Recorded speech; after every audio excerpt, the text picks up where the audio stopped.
Welcome back to Dead Signal FM. If you're hearing this, then the static has led you here once again.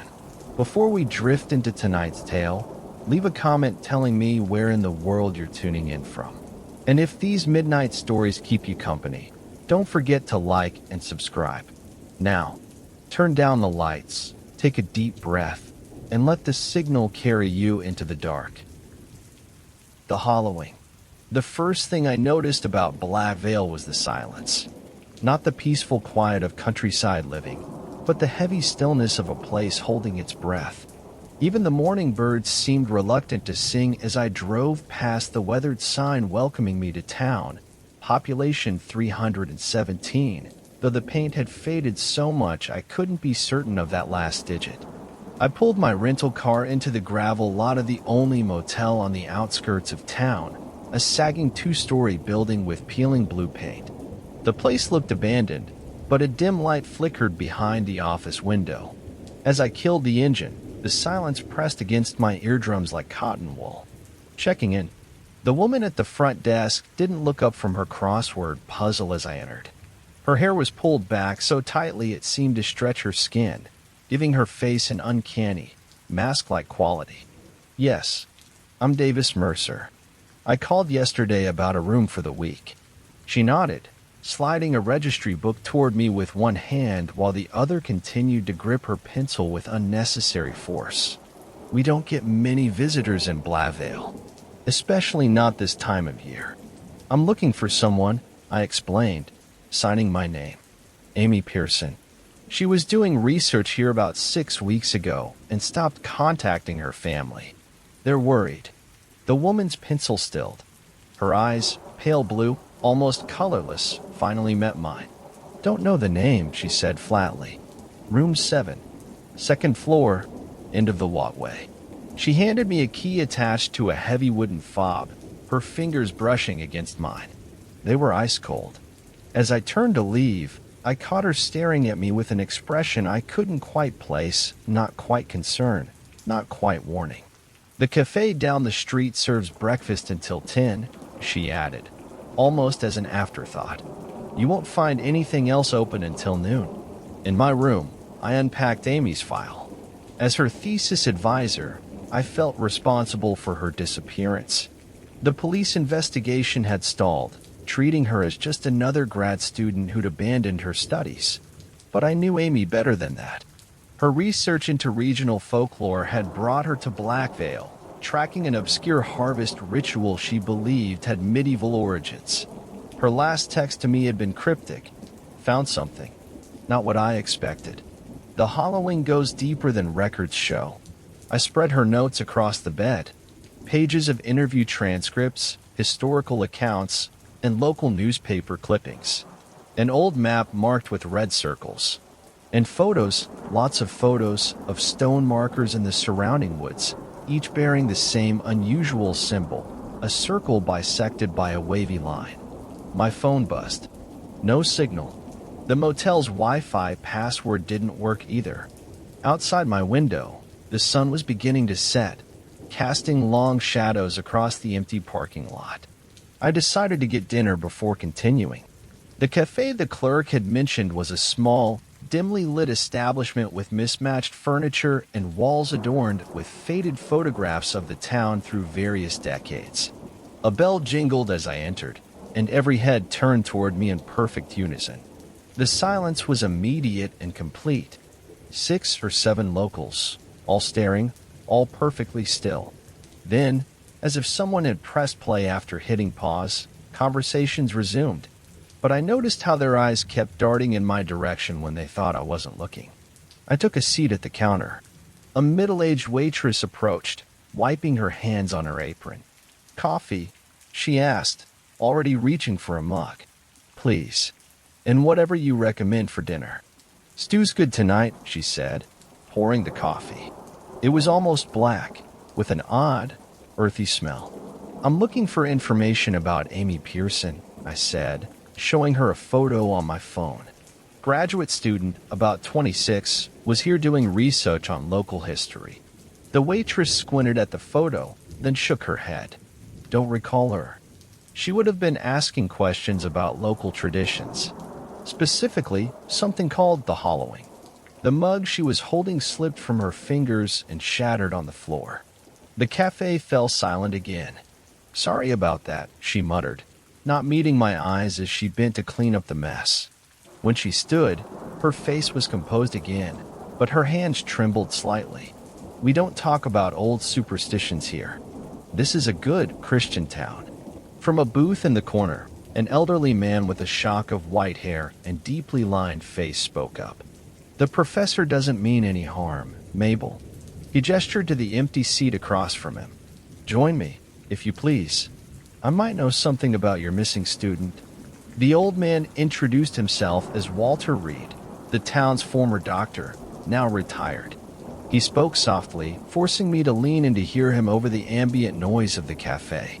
"Your student, she was a pretty thing. Dark hair, clever eyes. Asked too many questions." He nodded slowly. "Yes, I remember her.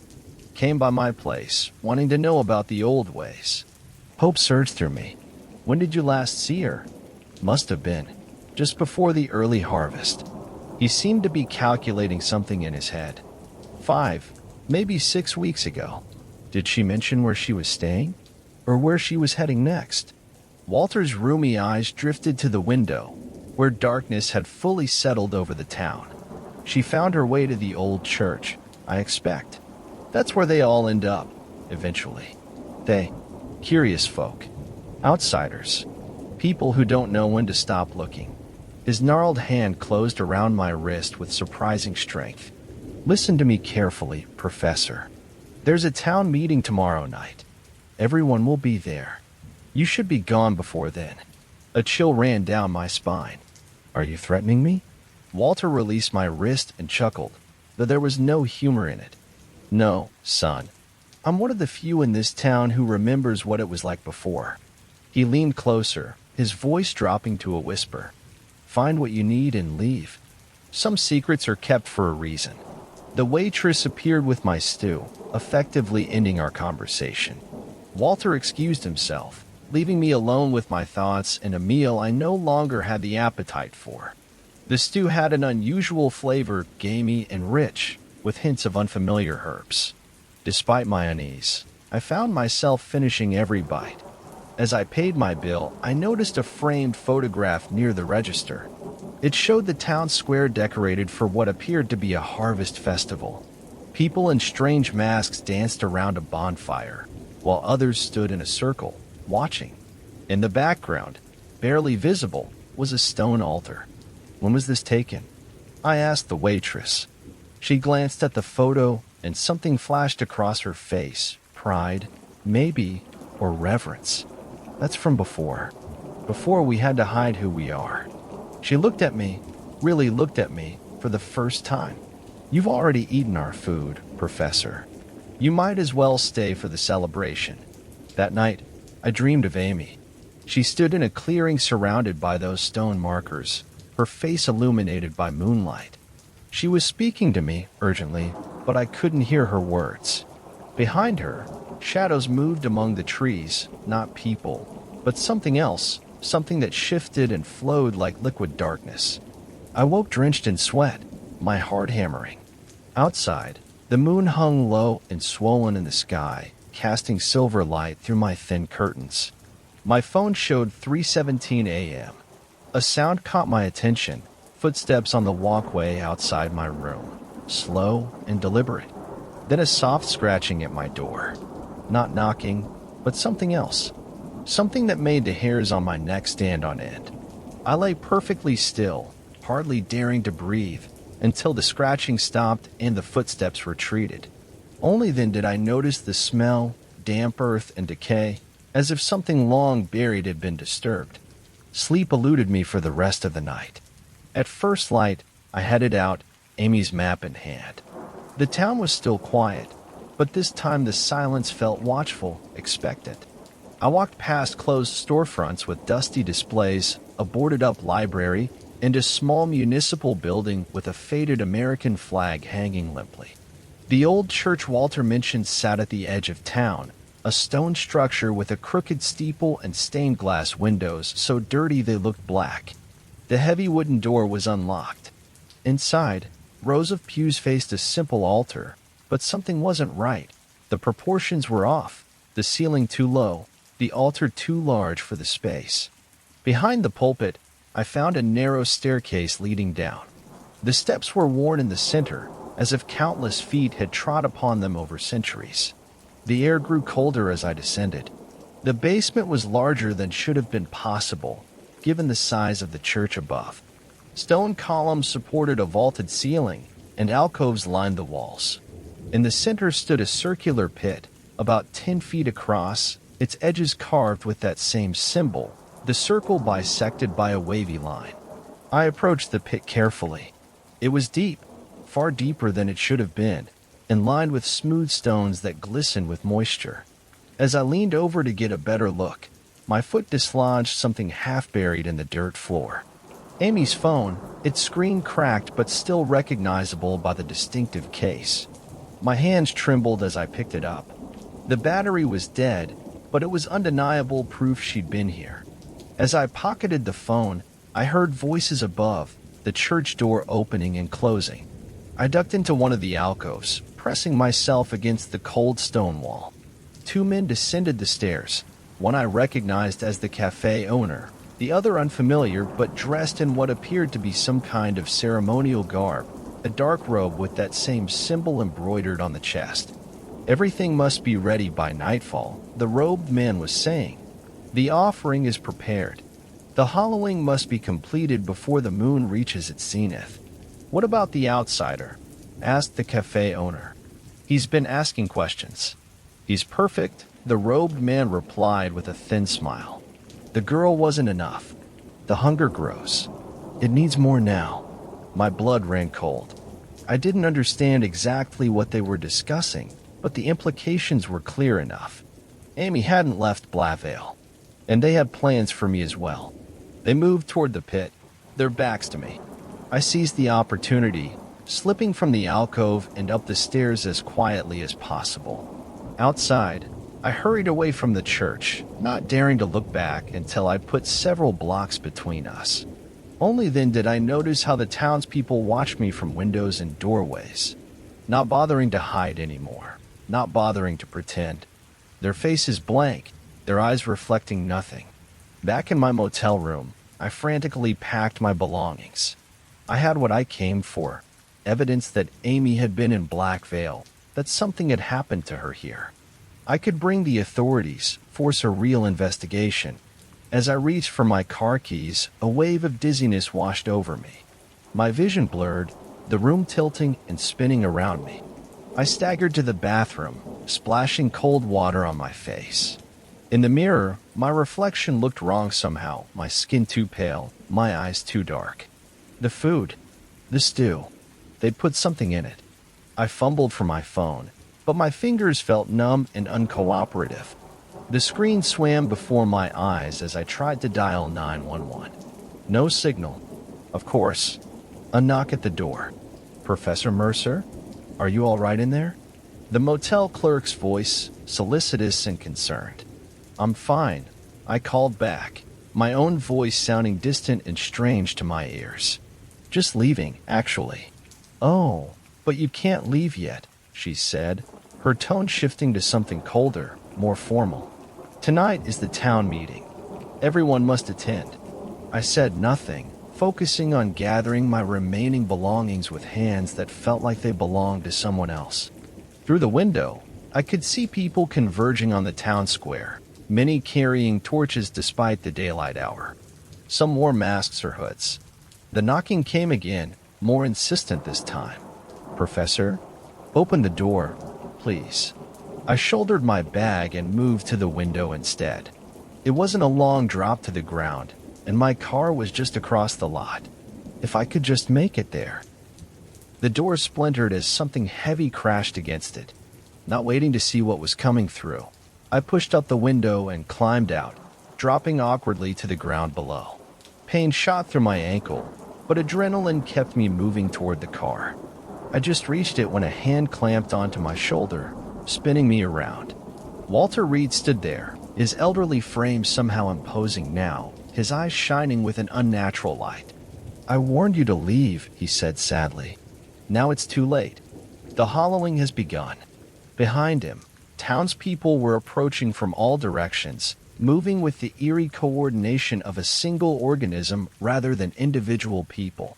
In the daylight, I could see what I'd missed before, the strange pallor of their skin, the emptiness behind their eyes.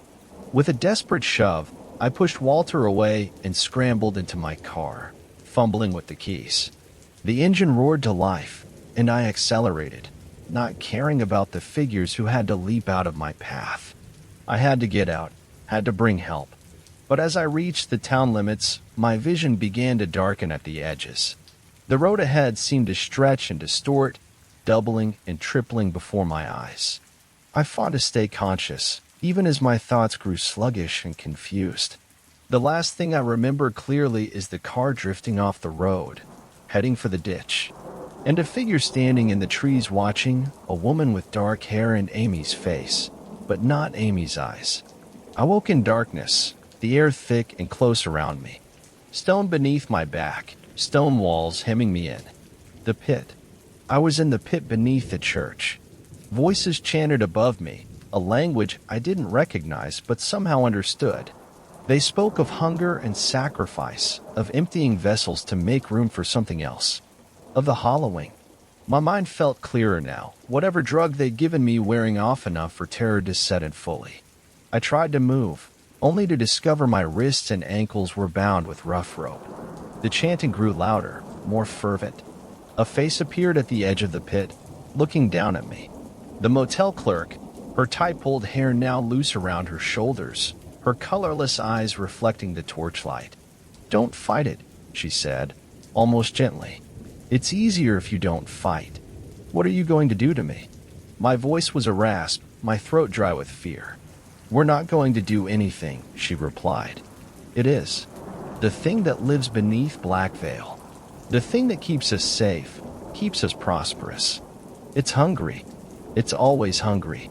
Another face joined hers, Amy's. But wrong, all wrong. Her eyes were empty, her movements jerky and unnatural, as if her body was being operated by someone who didn't quite understand how it worked. "Amy," I whispered, her head tilted at an impossible angle. "Amy is gone," said the thing wearing her face. "I am here now, as you will be gone soon, and something else will wear you." Understanding dawned, each piece clicking into horrible clarity. The hollowing wasn't a ritual. It was what happened to people.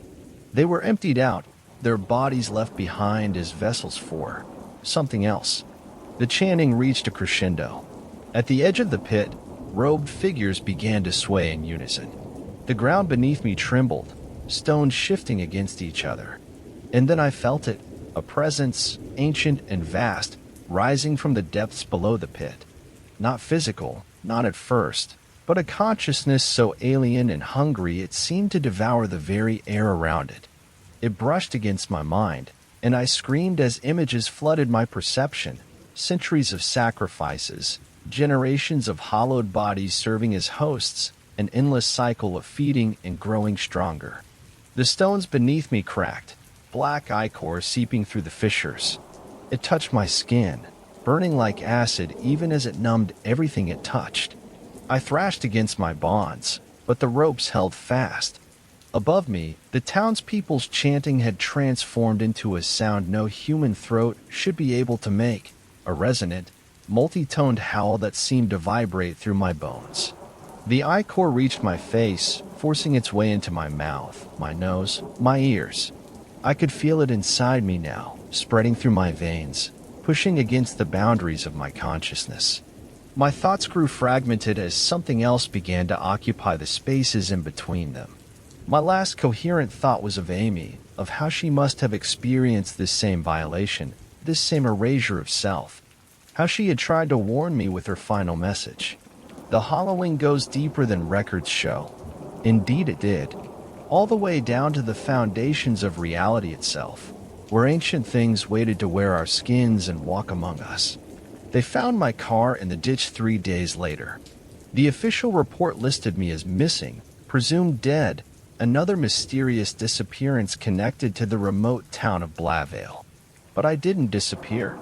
I'm still here, in a manner of speaking, watching through eyes that were once mine as my body returns to the university, resumes my classes, smiles at my colleagues. No one notices the slight stiffness in my movements, the new flatness in my laugh. No one sees how I sometimes stare too long at my students, calculating, assessing. No one realizes that Blaevale is expanding its influence, one hollowed vessel at a time. And at night, when the hunger grows too strong to resist, I find myself driving back to that small town, back to the pit where others wait to be emptied and filled again. Back to the congregation of not-quite people who welcome me as one of their own. After all, the thing inside me needs to feed. And there are so many full vessels walking around, unaware of how easily they could be hollowed. But sometimes, in the moments between its thoughts, I'm still here, trapped inside, screaming silently, hoping someone will notice before it's too late, before the hollowing claims us all. The hollow. The first thing James Parker noticed about Wickwood was the silence. Not the peaceful quiet of a rural village, but something oppressive, a weighted absence that pressed against his eardrums as he parked his rental car in the small town square. It was mid-afternoon, yet the streets were deserted. Quaint stone buildings with slate roofs lined the cobbled street, their windows staring back at him like vacant eyes. His sister Emily had been here 3 weeks ago, investigating local folklore for her podcast before abruptly going silent.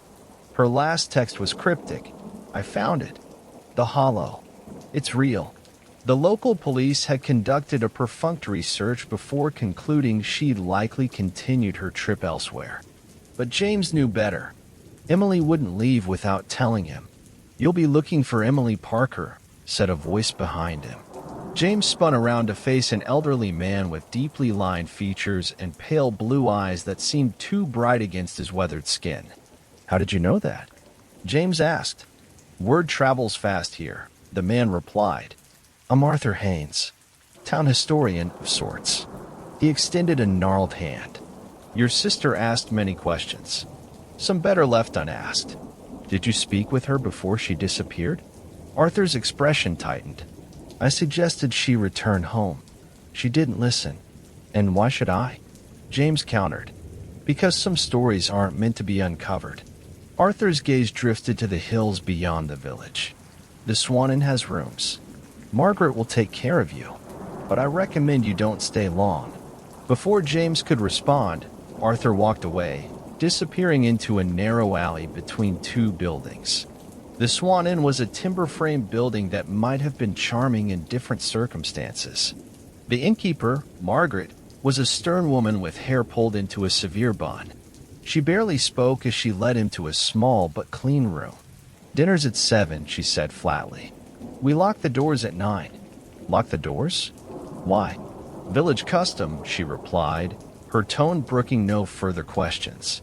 James unpacked his meager belongings, then retrieved Emily's journal from his bag.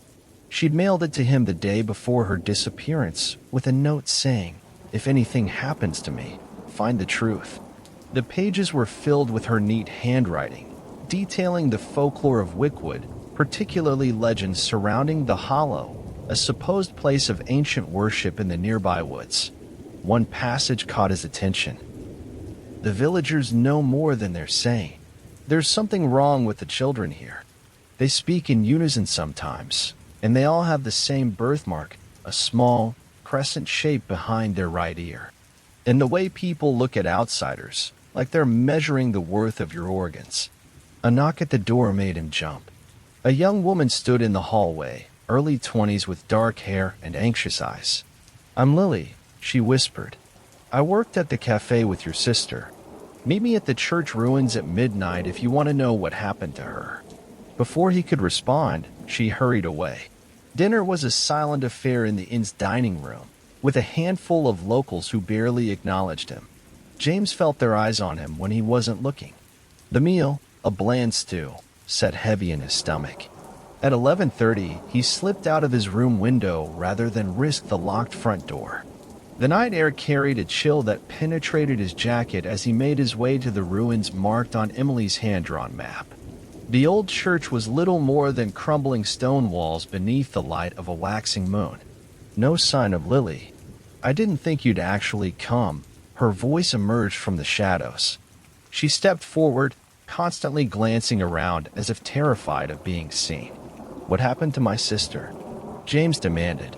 "She found out about the hollow." "About what happens there?" Lily's voice trembled. "I'm not from here originally. My mother married a local when I was 15. This place, it changes people." "What is the hollow?" "A place in the woods. A perfect circle where nothing grows. The villagers, they take people there. Outsiders." She swallowed hard. "Your sister went looking for it after someone told her about the ritual." "What ritual?" A twig snapped nearby. Lily's eyes widened in terror. "They're coming. You need to leave Wickwood. Now." She pressed something into his hand, a small key. "Emily's room at the boarding house. Southern edge of town. There's—" A whistling sound cut through the air, and Lily jerked backward, her sentence ending in a gurgle. In the moonlight, James could see the fletching of an arrow protruding from her throat. She collapsed, her eyes still wide with terror. James ran. Dawn found him huddled in Emily's room at the boarding house, having spent the night poring over her research. The evidence was overwhelming once assembled. Decades of missing persons reports from nearby counties, strange astronomical alignments, photos of villagers who hadn't aged despite decades passing. And the hollow, a circular clearing in the dense woods where, according to Emily's notes, the villagers performed some kind of sacrifice during each equinox. Today's date. His phone had no signal, and when he tried to start his car, he found the engine had been sabotaged. The road out of town was now blocked by a landslide that hadn't been there yesterday. As morning stretched into afternoon, James noticed the village coming alive in a way it hadn't before. Children walked in perfect lines through the streets, singing a melody that raised goosebumps on his arms. Adults decorated the town square with spring flowers and branches woven into complex patterns. He needed to find the hollow before nightfall, both to uncover what happened to Emily and to escape whatever was planned for this evening. Using Emily's map, James slipped into the woods as the sun began its descent. The forest grew unnaturally dense, the trees twisted into shapes that seemed almost deliberate. Twice he thought he heard footsteps following him, but saw nothing when he turned. After an hour of hiking, the trees abruptly ended. Before him lay the hollow, a perfect circle, perhaps 50 feet in diameter, where nothing grew. Just bare earth, unnaturally dark. At its center stood a stone altar, ancient and worn smooth by time. The soil around the altar was stained dark. James approached cautiously, noticing strange symbols carved into the stone. They seemed to shift when he wasn't looking directly at them. Near the altar lay a small recorder, Emily's. With trembling fingers, he pressed play. Think they've been doing this for centuries. The children. God, what they do to the children. The birthmarks aren't birthmarks at all. They're where they mark them. Prepare them. I think. Wait. Someone's coming. I need to. The recording ended in a scuffle and a scream. She shouldn't have interfered. Came Arthur's voice from the edge of the clearing. He stood with several villagers, including Margaret. They all held crude weapons, axes, knives, a pitchfork. Neither should you. What did you do to her? James demanded, backing toward the opposite side of the clearing. The same thing we've done for 400 years, Arthur replied calmly. We feed the hollow. It keeps us healthy, ageless, protects our children. You murdered her. We sacrificed her, Margaret corrected. There's a difference. And tonight, at sundown, you'll join her. James turned to run, but found his path blocked by more villagers emerging from the trees. They circled him slowly, driving him back toward the altar. Why the children's birthmarks? James asked, desperately trying to buy time as the sun sank lower. Arthur smiled. Not birthmarks. Seeds. The hollow plants itself in each generation. When we feed it, it feeds us in return. As if on cue, the children of the village appeared at the edge of the clearing, walking in perfect unison. In the fading light, James could see their eyes, all pupil, no iris or white. Behind each child's ear, the crescent birthmark seemed to pulse. "What are they?" James whispered. "The future," Arthur replied simply. The children began to sing, the same eerie melody James had heard in the village. As their voices rose, the ground beneath the altar seemed to shift and pulse. The villagers closed in, grabbing James despite his struggles. They forced him toward the altar, securing his wrists and ankles with rough rope. The children's song grew louder, their eyes now completely black. As the last sliver of sun disappeared behind the trees, the earth around the altar began to crack. The ground itself seemed to breathe, rising and falling in a sickening rhythm. James strained against his bonds, watching in horror as the dark soil parted. Something was emerging, a writhing mass of darkness deeper than the deepest night, shaping itself into a rough approximation of a human form. The children's singing reached a fevered pitch as the entity loomed over the altar. It had no features, yet somehow James knew it was looking at him, examining him. He could feel its hunger, ancient and insatiable. "Emily," he whispered, realizing her fate. "I'm sorry." The mask descended, enveloping him in cold darkness. And in that moment, as conscious thought began to slip away, James finally understood the hollow. It wasn't a place. It was something far, far older than humanity, something that had found this remote corner of the world to nest and feed. And as it consumed him, cell by cell, he felt himself becoming part of its collective consciousness, joining the countless others it had devoured through the centuries, including Emily. In that final moment of clarity before his individual self dissolved completely, James heard his sister's voice among the chorus of the consumed, a whispered warning that came too late. It's not just in Wickwood anymore. The children carry its seeds wherever they go. And then he was gone. Another voice in the ancient chorus, another consciousness feeding the hollow's unending hunger, while in villages and towns across the country, children born with crescent birthmarks behind their right ears began to sing a melody no human had taught them. Yindi. The Watcher in the Wells. You've always loved small towns, haven't you? The quaint charm, the familiar faces, the slower pace of life. That's what drew you to Millbrook Springs when you inherited your great-aunt's house there. A chance to escape the city, to reset your life after everything fell apart. The town sits nestled in a shallow valley, surrounded by dense forest and rolling hills. Picturesque, they call it. From a distance, it does look like something from a postcard. White church steeple piercing the sky. Colorful Victorian homes lining quiet streets. The town square with its gazebo and ancient oak trees. It's beautiful in a timeless sort of way. But you start noticing things are off the moment you pass the "Welcome to Millbrook Springs" sign, its paint peeling at the edges. The faded text underneath reads "Home of the Natural Waters," with a crude drawing of what appears to be a well. Something about the sign makes your skin prickle with unease.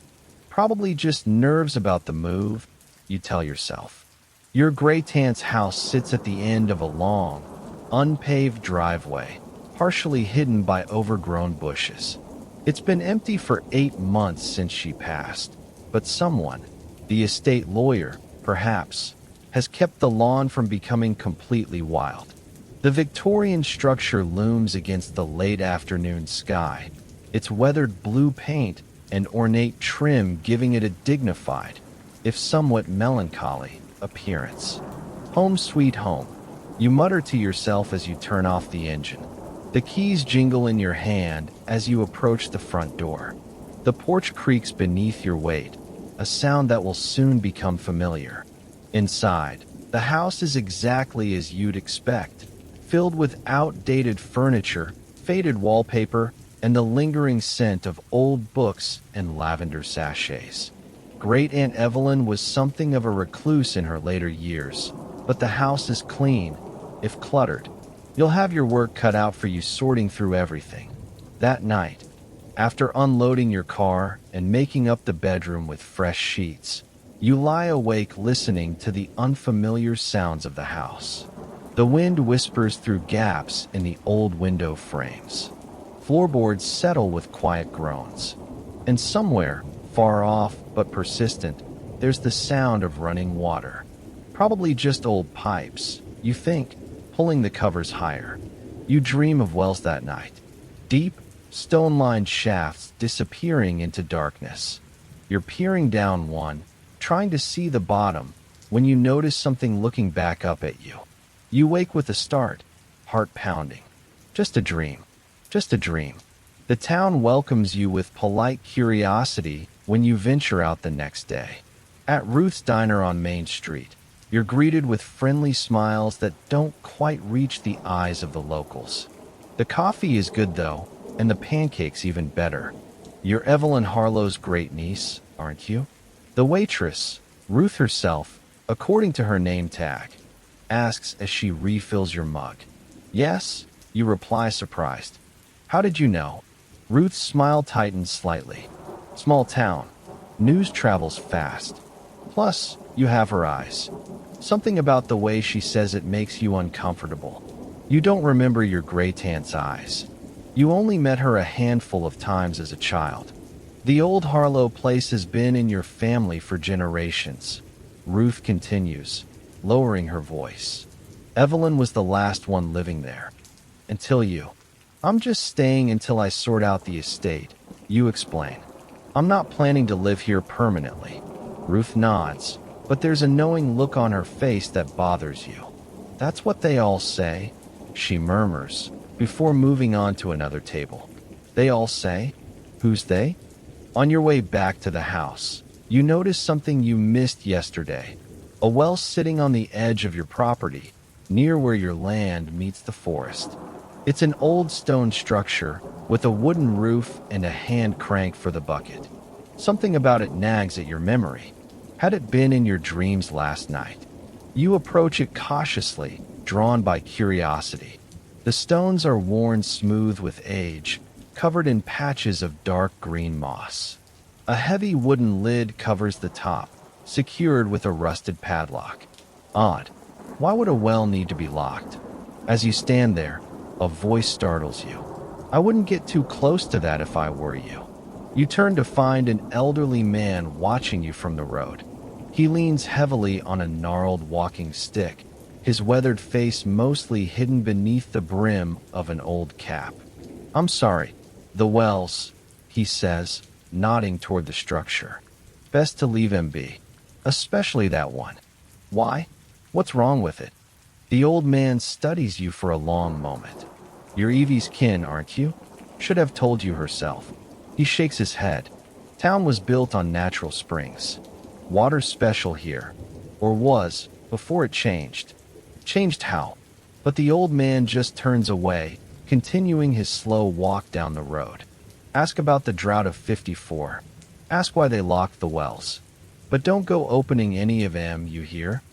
Before you can press him further, he's gone, leaving you alone with the locked well and a growing sense of unease. That night, you wake to the sound of running water. Not the distant trickle from before, but closer, more insistent. You sit up, disoriented in the unfamiliar darkness, and fumble for the lamp on the bedside table. The house is silent except for that continuous sound of flowing water. You slide out of bed, the hardwood floor cold beneath your bare feet, and follow the noise.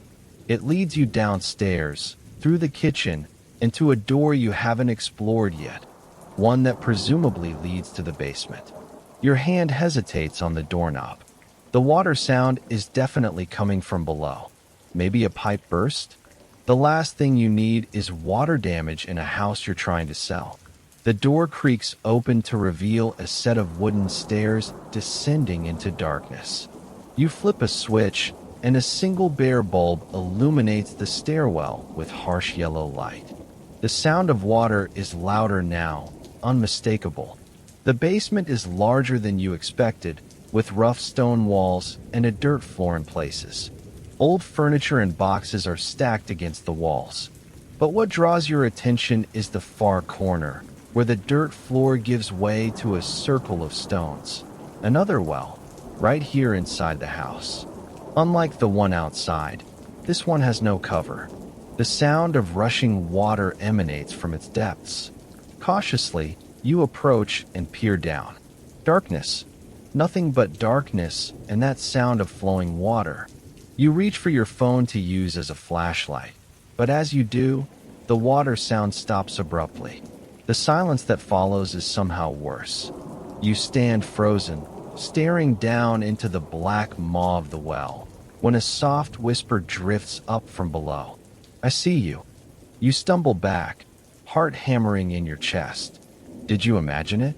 The basement is silent now, not even the house's usual creaks and groans disturbing the stillness. You retreat upstairs, locking the basement door behind you. Sleep doesn't return that night. The next morning, you convince yourself it was just your imagination, maybe even part of a dream. But the memory of that whisper follows you as you walk into town, seeking answers. The local library is small but well maintained. The librarian, a woman in her 60s with silver-streaked hair pulled into a severe bun, eyes you with the same curious wariness you've received from everyone else in town. Research materials on local history? In the back, left shelf, she says when you ask. Looking for anything in particular? Information about the wells in town, you reply, and something called the Drought of 54. The librarian's expression hardens. School project, personal interest. I've inherited the old Harlow place. At this, her face softens slightly. You're Evelyn's great-niece. Should have recognized those eyes. There it is again, that comment about your eyes. The materials are public record, of course, but some chapters of our history aren't pleasant reading. In the local history section, you find bound collections of the town newspaper, the Millbrook Chronicle.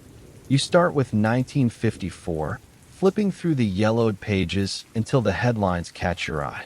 Drought enters third month. Crops failing. Mayor declares water emergency. Natural wells showing signs of contamination.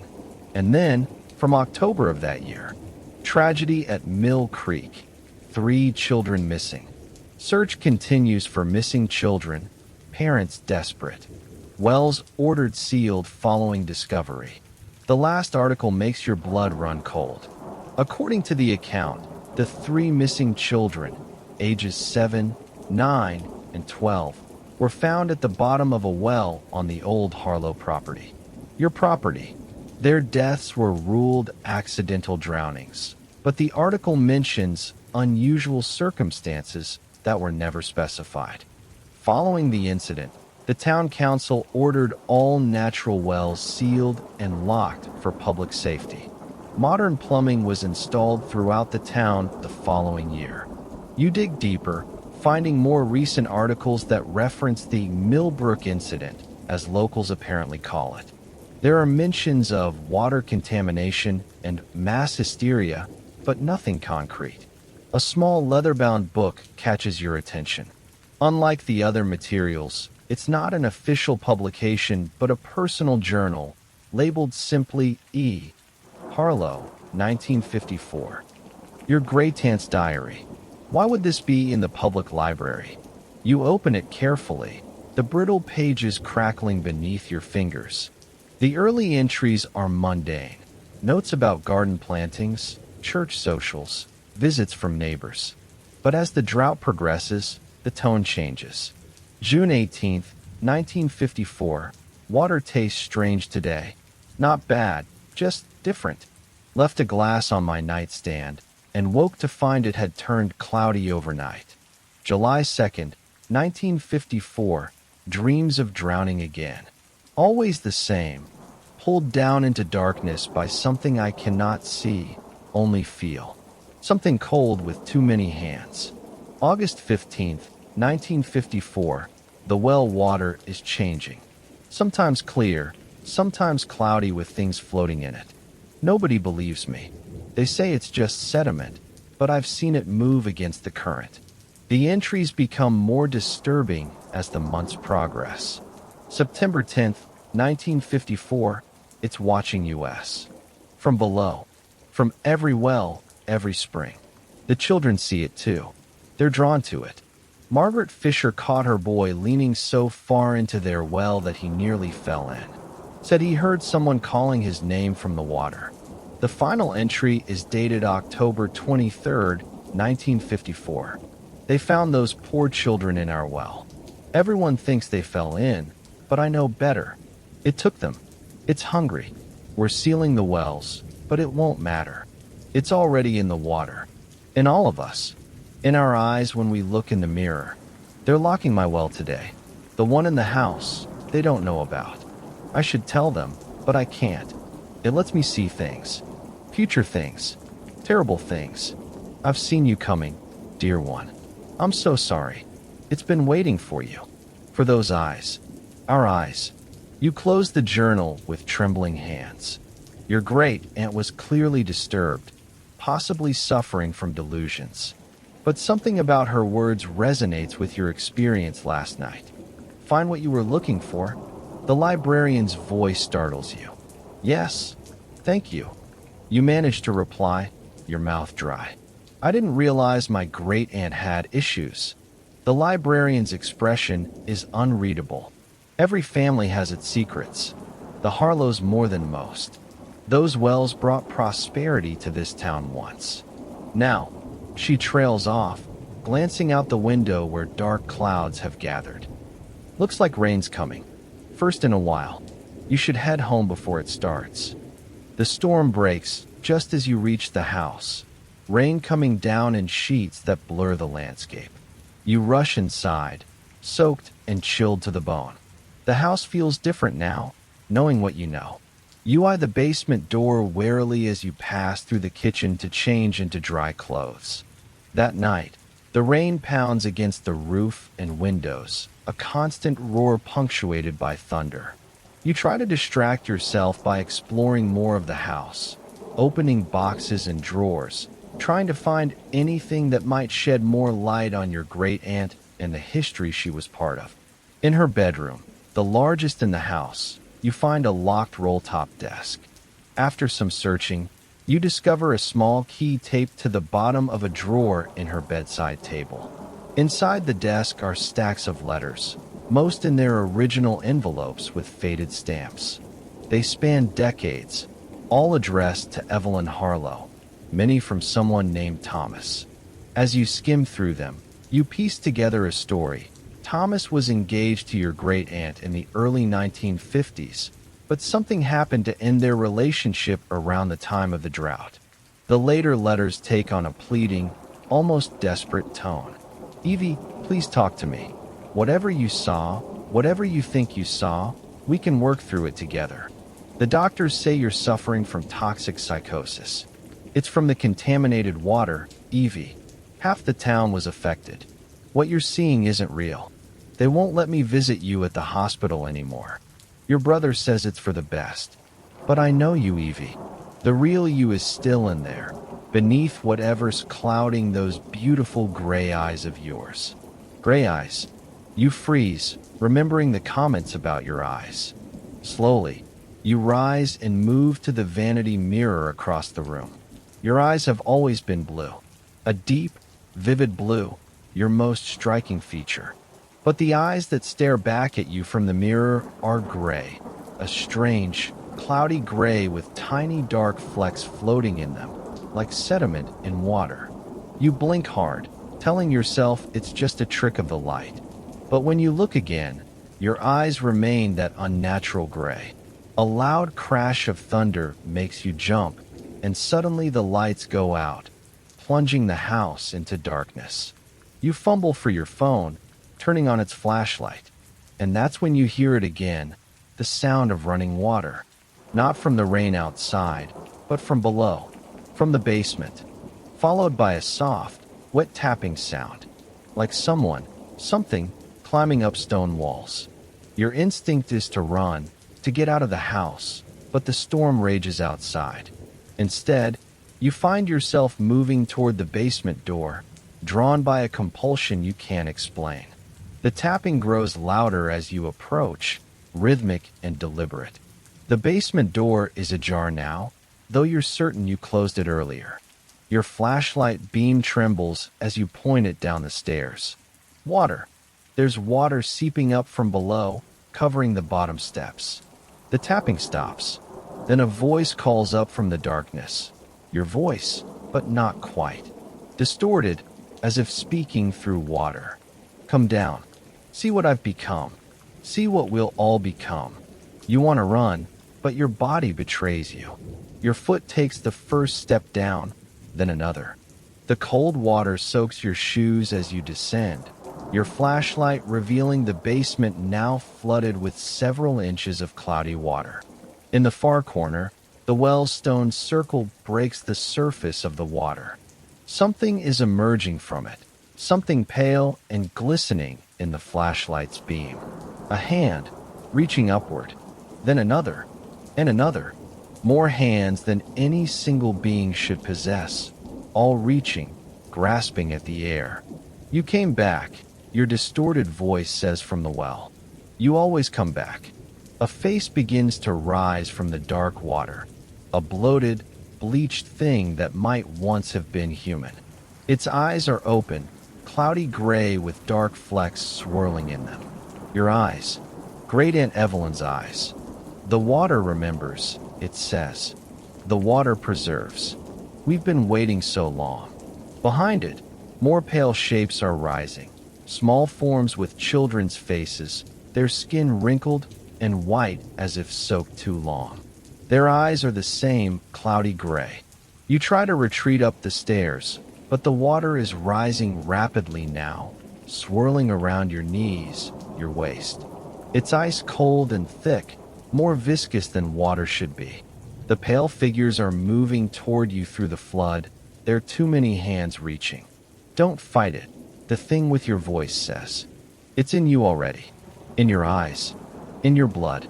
The well water runs through your family. Through all of us. You struggle against the current, but the water seems alive, pulling you deeper into the basement. Your flashlight slips from your grasp, disappearing beneath the surface. But even without it, you can see the approaching figures. They glow faintly with a phosphorescent light. In desperation, you lunge for a floating piece of furniture, an old dresser, and clamber on top of it. The water continues to rise, but for the moment, you're above it. The pale figures circle your makeshift raft, their gray eyes fixed on you. The one with your voice, the one you're now certain was once your great aunt, floats directly in front of you. You think you can escape? It asks. Look at your reflection. Despite your terror, you find yourself leaning forward, peering into the dark water. Your face is barely visible in the gloom, but your eyes glow with that same unearthly gray light. What do you want from me? You finally manage to ask. To complete what began in 1954, the thing replies. When the drought drove us deeper, when we found something ancient sleeping in the aquifer below, something that had been trapped there for millennia, something that taught us to become like water, to flow, to seep, to drown, to preserve. We are its harbingers. The drought ended, you say desperately. The rains came back. The drought never ended. It corrects you. Not the true drought. Sunshine and blue skies, a pretty illusion. But beneath, we've been preparing. Every well in this town connects to us now. We just needed the right one to open first. The Harlow well. Your well. You realize with horror that the storm outside isn't bringing water into the basement. It's the other way around. The well is overflowing, sending its unnatural water up into the world above. A sudden creaking sound draws your attention to the basement ceiling, where water is now seeping through, dripping in dozens of locations. The house's pipes must be backing up, spreading the well water throughout. It's time, the thing with your gray tant's face says. Time for Millbrook Springs to truly earn its name. And you, with those Harlow eyes, will be our conduit. The water rises faster now, lifting your makeshift raft toward the ceiling. The pale figures press closer, their many hands reaching for you. You have nowhere left to go. As the water touches the ceiling, the power suddenly returns. Lights flickering on throughout the basement, illuminating the horror surrounding you in harsh clarity. The creatures shrink back momentarily from the light, giving you a precious few seconds. You spot a narrow window near the ceiling, a ground-level egress that might just be large enough for you to squeeze through. With desperate strength, you lunge for it, your fingers catching the latch. It's rusted shut, but adrenaline gives you the strength to force it open. Cold night air rushes in as you pull yourself through the opening, the pale hands grasping at your legs as you kick free. You tumble onto the sodden grass outside, rain still pouring from the sky. But the rain feels wrong on your skin, too thick, too cold.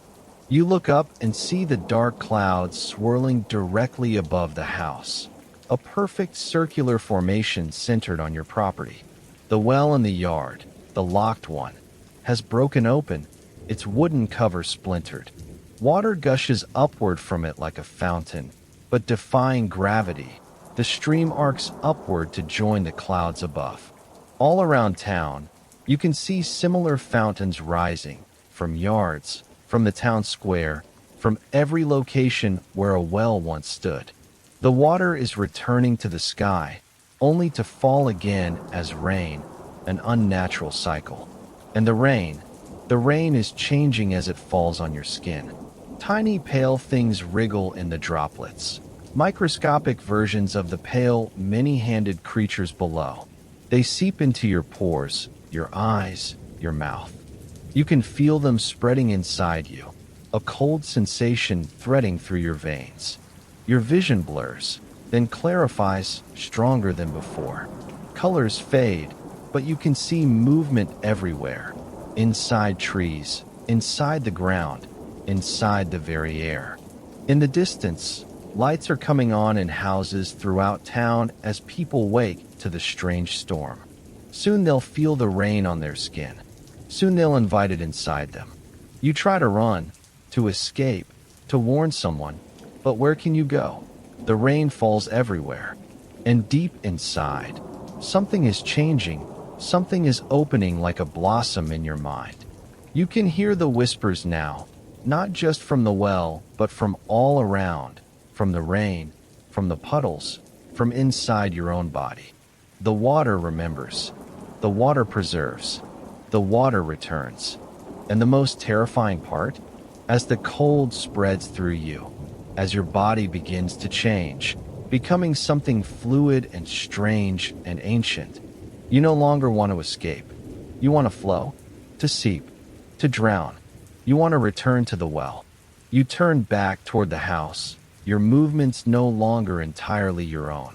In every window of every home in Millbrook Springs, faces appear, watching the rain with new gray eyes. Welcoming it. Welcoming you. A single thought forms in your transforming mind as you take your first steps back toward the waiting well. The drought of '54 didn't end the truth. It merely planted the seeds. And now, after so many years, it's finally harvest time. The water has returned. And soon, so will you.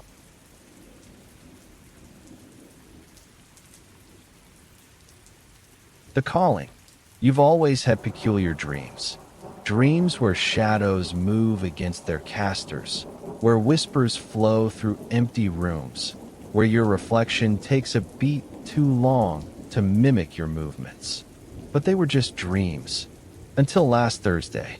The late October wind rattles your bedroom window as you scroll vacantly through your phone, fighting insomnia at 2:17 a.m. The sound is gentle at first, like fingernails tapping politely on glass. You barely register it until the tapping becomes a scraping, slow and deliberate, as if something is trying to carve its way inside. Your eyes dart to the window. The curtains are drawn, but between them, darkness presses against the glass. Not the darkness of night, but something more concentrated, more aware. The scraping stops. You exhale, tension draining from your shoulders. Then your phone rings. The screen shows no number, no contact name, just the word answer where a name should be. Your finger hovers over the screen. Logic screams to decline, but curiosity, that damnable human trait, makes you slide to accept. Silence fills your ear. Not dead air, but the distinct absence of sound that somehow feels like listening. You're about to hang up when a voice whispers, "I found you." The line goes dead. Your phone's screen flickers and displays the time, 3:33 a.m. More than an hour has passed in what felt like seconds. Morning comes mercifully fast. Sunlight pours through the window, revealing nothing unusual outside. Just your backyard, the old oak tree, the small woodland beyond. You convince yourself it was just another strange dream, a half-waking nightmare from too many late-night horror movies. At work, fatigue dogs your every step. The fluorescent lights in your office building seem to pulse slightly, a subliminal throb that makes your temples ache.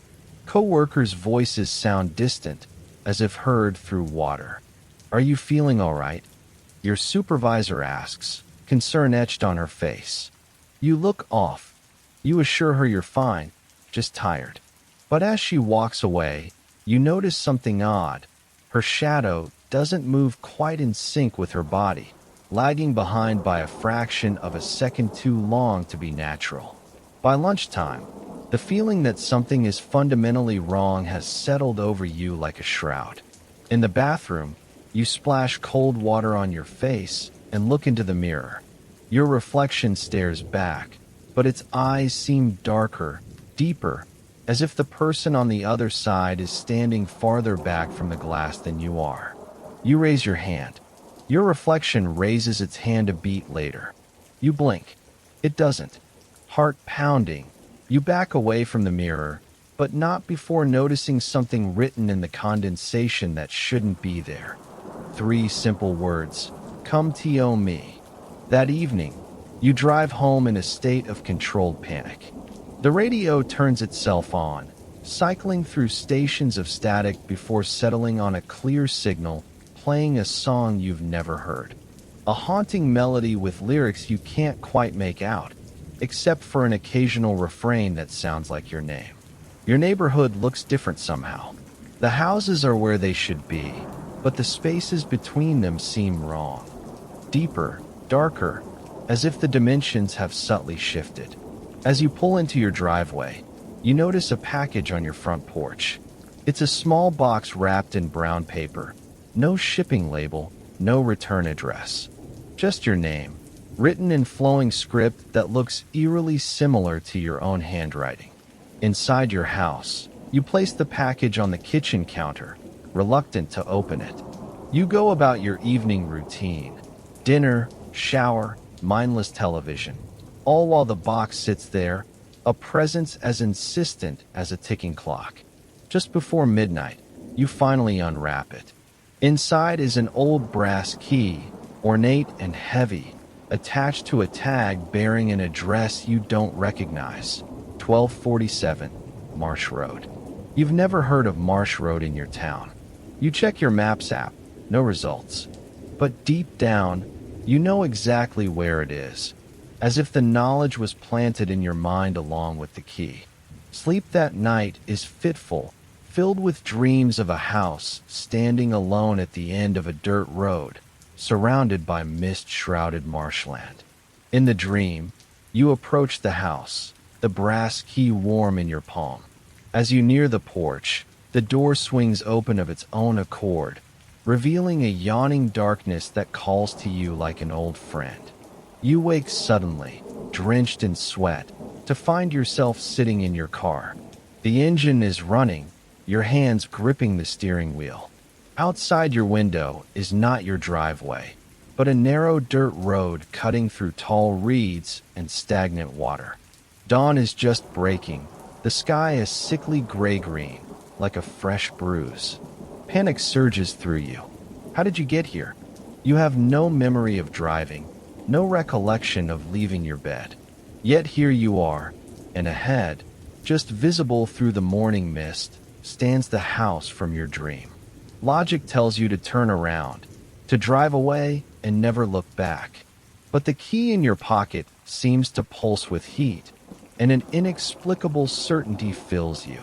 The answers you seek, to questions you didn't know you had, lie within that house. You drive forward. The house grows larger as you approach, a Victorian structure, once grand but now decaying, its paint peeling like diseased skin. No other buildings are visible in any direction, just endless marsh and mist. You park and step out into the damp air. The silence is absolute. No birds call, no insects buzz, not even the sound of wind through the reeds. Just the soft squish of mud beneath your shoes as you approach the front porch. Unlike in your dream, the door remains closed. With trembling fingers, you insert the brass key into the lock. It turns with surprising ease, as if the mechanism has been recently oiled. The door swings inward, revealing a foyer layered with dust and cobwebs, except for a clear set of footprints leading from the entrance across the floor and up the stairs. Footprints that exactly match the shoes you're wearing now. Hello. Your voice echoes through the house, bouncing back distorted, as if the space inside is much larger than the exterior suggests. No response comes, but a cold draft blows from somewhere deep within, carrying the scent of wet earth and something else, something metallic and organic that makes your nostrils flare in instinctive revulsion. The foyer opens to a grand staircase and several doorways. The footprints lead upstairs, but something draws your attention to a partially open door on your right.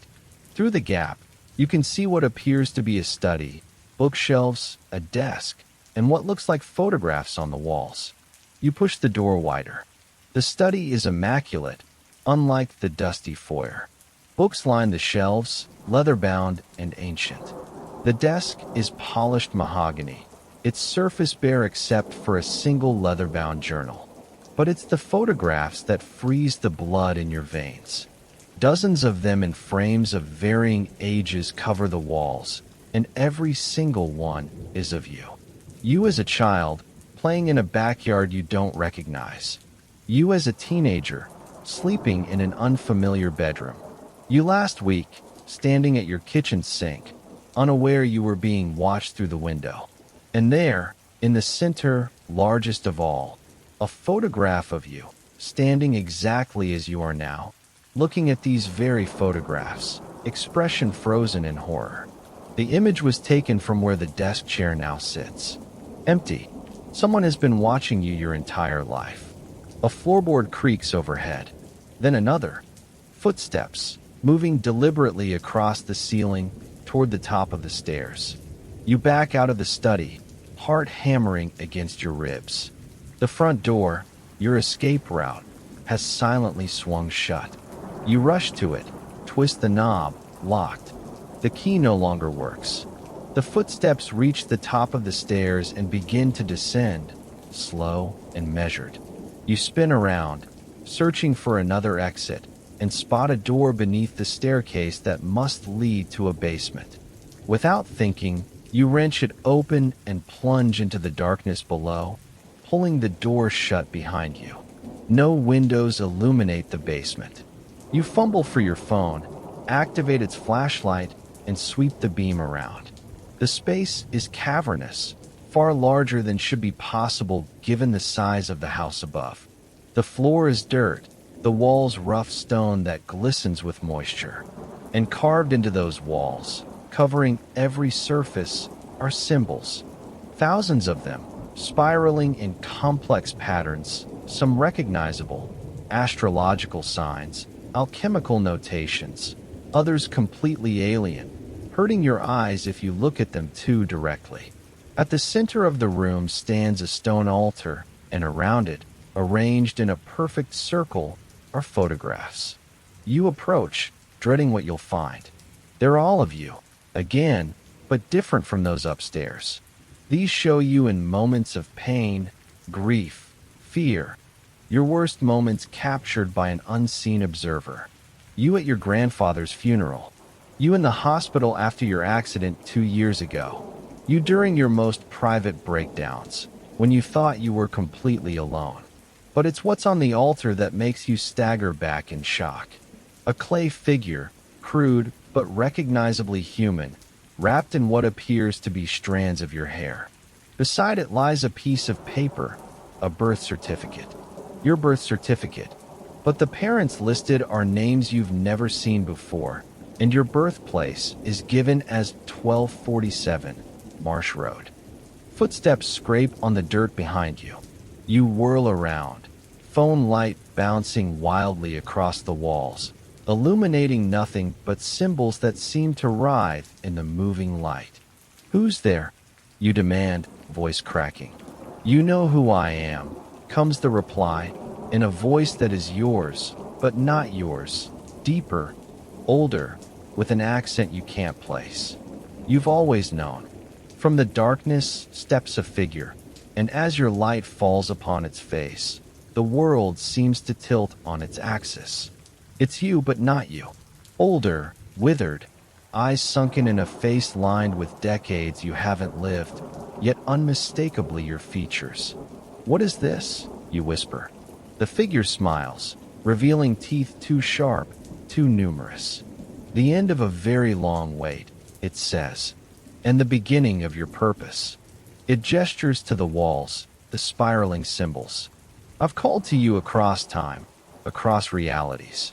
Prepared you, watched you grow, and now you're finally here, where you've always been meant to be.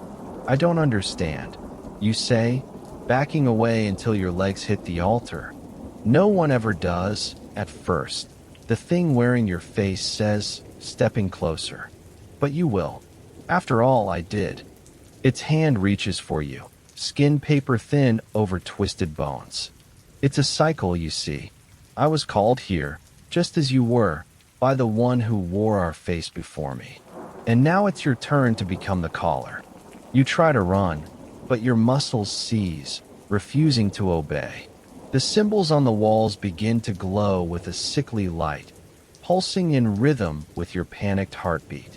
"What happens now?" you force out through paralyzed lips. The thing smiles wider, its jaw unhinging like a snake's. Now I get to rest, finally, and you take my place. You watch, you wait, you call the next vessel when the time comes. It's lonely work, but necessary. It gestures to the walls. The entities beyond need a gateway, you see, and you, are perfect for it. Its hand touches your forehead, ice cold and burning at once. Images flood your mind. Countless iterations of yourself, stretching back through centuries, each one lured to this house, each one taking the place of the last, each one watching over the next until they were ready. "No," you whisper, but already you can feel it happening, your essence being drawn out, replaced by something ancient and patient and hungry. Your skin crawls with the sensation of something moving beneath it, restructuring you from within. The thing that was you begins to crumble, its purpose fulfilled, its energy transferring to you. As it collapses into dust, its final words echo in your mind. "They're coming now," and you will open the door. You don't know how long you stand there, transformed, as knowledge of eons filters into your consciousness. You understand now. You've always been here, always will be here. Time is meaningless in this house between worlds. Eventually, you climb the stairs, seeing the house with new eyes. A construct, a facade maintained for the comfort of the next vessel. You, the former you. In the study, you sit at the desk and open the journal. In it are detailed accounts of your life, your former self's life. written in your handwriting. You pick up the pen beside it and begin to write. They arrived today, as expected. Not quite ready, but they will be. I have time. I always have time. You close the journal and look to the photographs. Already they're changing, showing a new subject. The next vessel, somewhere out there, dreaming of shadows that move wrong and reflections that lag behind. You reach for the phone on the desk, an ancient rotary model, and dial a number you somehow know by heart. It rings once, twice. Someone answers. They're breathing shallow with sleep. You smile, your new teeth sharp against your lips, and whisper, "I found you." Days or years later. It's hard to tell in this place where time folds in on itself. You stand at the window of the house on Marsh Road, watching as a car approaches through the mist. You've been expecting this visitor, have been calling to them through dreams and whispers and reflections that move a moment too late. You finger the brass key in your pocket, ready to leave it somewhere they'll find it, ready to guide them home. After all, you were once in their place, and soon they will be in yours. And the cycle will continue, as it always has, as it always must. Because something is waiting to come through, and only you, only they, can open the door. The echo chamber. You never should have answered that ad. Historical tour guide needed at Blackwood Manor.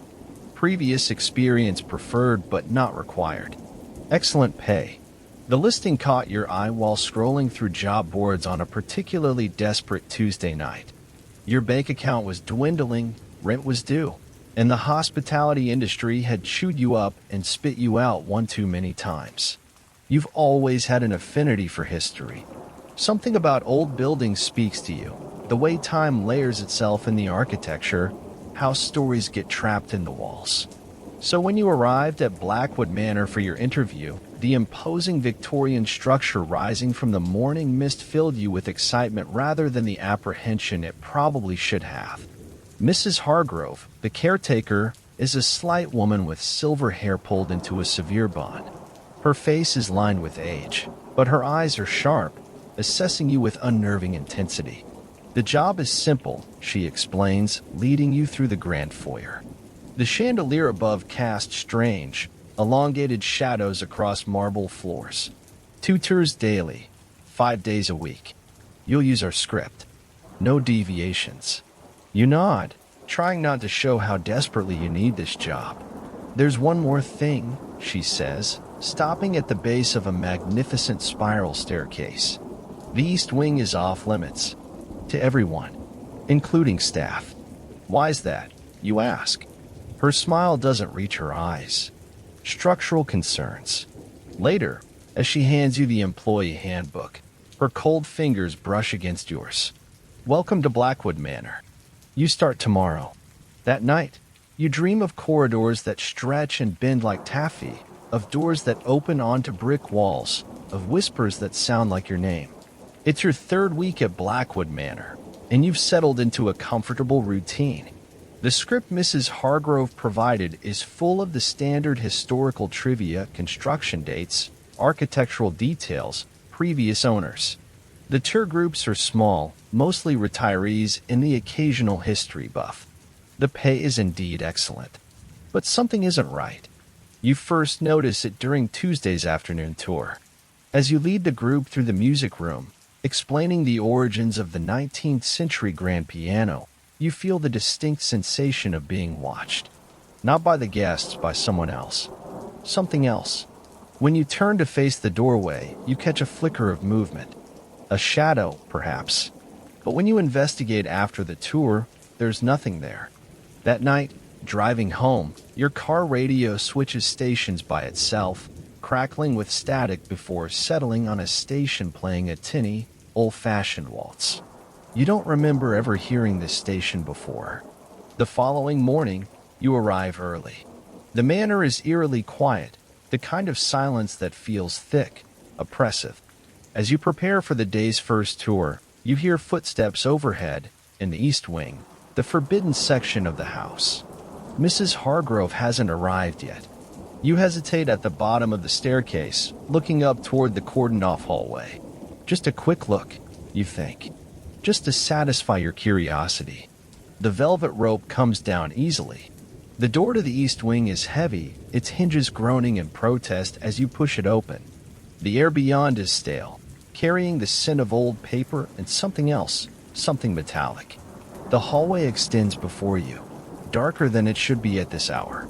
The wallpaper is faded, peeling in places to reveal older patterns beneath. Portraits line the walls, faces rendered in oils that seem to follow your movements. You take a step forward, then another. The floorboard creaks beneath your foot, the sound echoing much longer than it should. When it finally fades, you hear something else, a soft hum, like someone singing to themselves. "Hello," you call out, your voice sounding small and foreign to your own ears. The humming stops. You should turn back. Every instinct is screaming at you to return to the safety of the main house. But curiosity, or something deeper, pulls you forward. The first door on your right stands slightly ajar. When you push it open, you find yourself in what appears to be a child's bedroom, preserved as if frozen in time. A porcelain doll sits on the four-poster bed, its painted smile cracked, its glass eyes cloudy with age. On the nightstand lies an open diary, the pages yellowed. You lean closer to read the faded handwriting. "They say I've been ill, but I know the truth. Something lives in the walls of this house. I hear it scratching at night. It whispers my name when no one else is listening. Mother says I'm imagining things, but yesterday I found tiny footprints in the dust under my bed. Too small to be human." The entry is dated June 15th, 1887. As you straighten up, the door slams shut behind you. You whirl around, heart pounding, but there's no one there. When you try the handle, it won't budge. "Mrs. Hargrove," you call out, hoping the caretaker has arrived and found you trespassing. "Is someone there?" Silence answers you. Then, faintly at first, but growing louder, that humming again. It's a lullaby, you realize. Familiar yet distorted, like a music box with broken gears. Something scratches at the door, not from the hallway side, but from inside the wall itself. Tiny, frantic scratching, like rodent claws, but too rhythmic, too deliberate. Your phone. You reach for it with trembling hands, but there's no signal. Of course, the scratching stops. The silence that follows is worse somehow. You press your ear against the door, straining to hear any movement outside. "Hello." You try again, louder this time. "I'm stuck in here." A child giggles right on the other side of the door. You stumble backward, colliding with the edge of the bed. "Who's there?" Your voice cracks. "Who's there?" A voice mimics, high-pitched and mocking. Not a child's voice, you realize with creeping horror. It's too hollow, too wrong, like someone trying to remember how a child should sound. "Let me out," you demand, trying to keep your voice steady. "Let me in," the voice counters. Something slips under the door, not a key, but a small, yellowed piece of paper. You pick it up with reluctance. It's a photograph, ancient and sepia-toned. In it, a family stands in front of Blackwood Manor, father, mother, 3 children. Their faces have been scratched out, except for one. The smallest child, a girl in a pinafore dress, stares directly at the camera with an intensity that makes your skin crawl. Her face is circled in what looks like dried blood. You drop the photograph as if burned. The doorknob rattles, turns. The door swings open slowly. The hallway beyond is empty. Your breath comes in short gasps as you edge toward the open door. The rational part of your brain insists there must be an explanation, an elaborate prank by Mrs. Hargrove, perhaps, to scare you away from the forbidden wing. But as you step back into the hallway, you know with bone-deep certainty that you're not alone. "I'm leaving now," you announce to the empty corridor. "I apologize for trespassing." Your words echo strangely, coming back to you distorted. "Leaving now, trespassing." The portraits on the walls have changed. The faces are all turned toward you now, expressions twisted in silent screams. You run. The hallway stretches impossibly before you, much longer than it appeared when you entered. The door to the main house, your escape, seems to recede with each desperate step. Behind you, doors begin to open and close, a cacophony of slamming wood that propels you forward. The humming returns, coming from everywhere and nowhere. Just as your lungs begin to burn, your fingers grasp the handle of the main door. You wrench it open and practically fall through, colliding with something solid. Mrs. Hargrove stares at you, her expression unreadable. "The East Wing is off limits," she says softly. "I thought I made that clear." I'm sorry," you stammer, glancing back at the now closed door. "I heard noises. I thought someone might be." "No one has been in that wing for decades," she cuts you off. Her eyes narrow. "What did you see?" "Nothing," you lie. "Just dusty old rooms." Mrs. Hargrove studies you for a long, uncomfortable moment. The first tour arrives in 15 minutes. "Compose yourself." She walks away, her footsteps unnaturally quiet on the marble floor. Throughout the day's tours, you find yourself distracted, jumping at shadows, losing your place in the script. The guests exchange concerned glances. One elderly woman touches your arm and asks if you're feeling well. "Just tired," you assure her with a forced smile. But you can't shake the feeling of being watched. More than once, you glimpse a small figure at the periphery of your vision, a child-sized silhouette that vanishes when you turn to look directly at it. After the final tour, as you're preparing to leave, Mrs. Hargrove appears at your elbow, making you jump. "I forgot to mention," she says, her voice like dry leaves, "we're having a special event tonight. A private tour. I'll need you to stay." "I wasn't scheduled for." "Double pay," she interrupts. "The guest specifically requested our newest guide." A chill runs down your spine. How would they know about me? Mrs. Hargrove's smile is thin. "Word travels. They'll arrive at midnight." "Midnight?" You shake your head. "I'm sorry. That's too late. I need to." "Triple pay," she says quietly. "And I consider it a personal favor. One that would be remembered when performance reviews come due." The threat is thinly veiled. You think of your rent, your dwindling savings. "Fine," you concede. "Who are these guests?" "The Blackwood Historical Society," she replies. "They're very eager to meet you." Night falls on Blackwood Manor like a funeral shroud. You wait in the foyer, the grandfather clock ticking away the minutes until midnight. Mrs. Hargrove has disappeared, leaving you alone with the creaks and groans of the old house. At precisely midnight, the doorbell chimes, a deep, resonant sound that seems to vibrate in your chest. You open the door to find no one. The driveway is empty. No cars, no visitors, just swirling mist beneath a moonless sky. "Hello," you call out, peering into the darkness. The sound of footsteps on gravel makes you step back.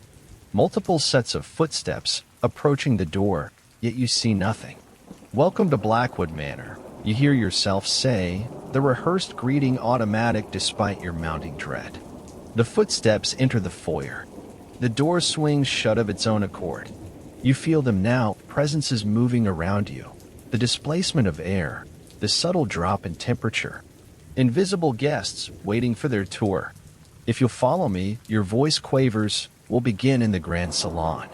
You lead the unseen procession through the house, reciting your memorized script with mechanical precision while your mind screams in terror. Occasionally, you feel a cold touch on your arm or the back of your neck, a gesture of appreciation from one of your transparent guests. In the library, the books begin to pull themselves from shelves, floating in midair as pages turn by invisible hands. In the dining room, the chandelier sways gently, casting wavering shadows across the long table where phantom diners might sit. And all the while, you continue the tour, afraid of what might happen if you stop. When you reach the music room, the grand piano begins to play itself, that same waltz you heard on your car radio. The tempo is off, too slow, the notes occasionally discordant as if the unseen pianist has forgotten the proper melody. "This concludes our tour," you finally announce, your mouth dry with fear. Thank you for visiting Blackwood Manor. Silence. Then, a child's voice right beside your ear. Show us the east wing. You spin around, seeing nothing. I can't. That area is off limits. Show us. More voices join in, a chorus of whispers. Show us what you found. I didn't find anything, you insist, backing toward the foyer. There's nothing there. A photograph appears at your feet, the same sepia image from earlier, the family with scratched out faces. Except now, all the faces have been restored except yours. Your face has been scratched away. You belong with us, the voices whisper. You've always belonged with us. You run for the front door, desperate to escape, but it won't open. Neither will the windows. Every exit from Blackwood Manor has been sealed. The invisible crowd presses closer, their cold breath on your skin. Please, you beg. What do you want from me? The wallpaper begins to peel away in long strips, revealing not plaster but pulsing, membranous tissue beneath. The floor softens under your feet, becoming spongy, organic. The house is hungry, the child's voice explains matter-of-factly. It's been so long since it fed. Horror dawns as you finally understand. The house itself is alive, or something lives within it, something ancient and patient and hungry. The walls are breathing now, expanding and contracting like lungs. Photographs on the walls show your face now, images of you from angles that would be impossible for a camera to capture. You sleeping. You in your apartment. You as a child. How? You gasp. Time means nothing here, Mrs. Hargrove's voice responds, though she's nowhere to be seen. We've been waiting for you for a very long time. The floor beneath you gives way, and you're falling into darkness. You land on something soft. When your eyes adjust, you realize with mounting horror that you're lying on a massive pile of personal effects. Watches, wallets, eyeglasses, shoes, all belonging to different eras. The collected possessions of everyone who disappeared within these walls. A locket catches your eye. When you open it, you find a miniature portrait inside, a face you recognize from the photographs upstairs. The smallest child, the girl in the pinafore dress. You found me, says the child's voice, suddenly behind you. You turn slowly. She stands there, not as a ghost but flesh and blood, her dress pristine despite the dusty surroundings. Her eyes are black pools, her smile too wide for her face. I'm not what you think I am, she says, her voice overlapping with other voices, adult voices. None of us are. More figures emerge from the shadows, the family from the photograph, Mrs. Hargrove, and others you don't recognize. All with the same wrong smile, the same bottomless eyes. The house doesn't just consume, the child explains, stepping closer. It collects, preserves, transforms. You back away until you hit a wall that feels warm and yielding against your spine. And now it's your turn, Mrs. Hargrove says, her form shimmering, becoming something else. To join the collection. The wall behind you opens like a mouth, pulling you backward into its embrace. You struggle, but it's like fighting against quicksand. Don't worry, the child assures you as you sink deeper into the living wall. You'll still give tours. You'll still greet the guests. You'll just be part of the attraction. Your screams echo through the hidden chambers of Blackwood Manor as the house absorbs you. Your consciousness stretches, fragments, merges with the others trapped within these walls. You feel yourself spreading thin, becoming part of every floorboard, every brick, every shadow. Days later, a young woman answers an ad. Historical tour guide needed at Blackwood Manor. Previous experience preferred but not required. Excellent pay. When she arrives for her interview, you watch her through the eyes of every portrait in the foyer. You feel her footsteps through the floorboards. You whisper her name in the drafty corridors. And when Mrs. Hargrove, wearing your face now, leads her inside, you realize with horror that you recognize this woman. She's your sister, come looking for you after you mysteriously stopped answering her calls. You try to scream a warning, but all that emerges is the creaking of old hinges, the tapping of branches against windows, the distant melody of a waltz. Because now you are Blackwood Manor, and the house is always, always hungry.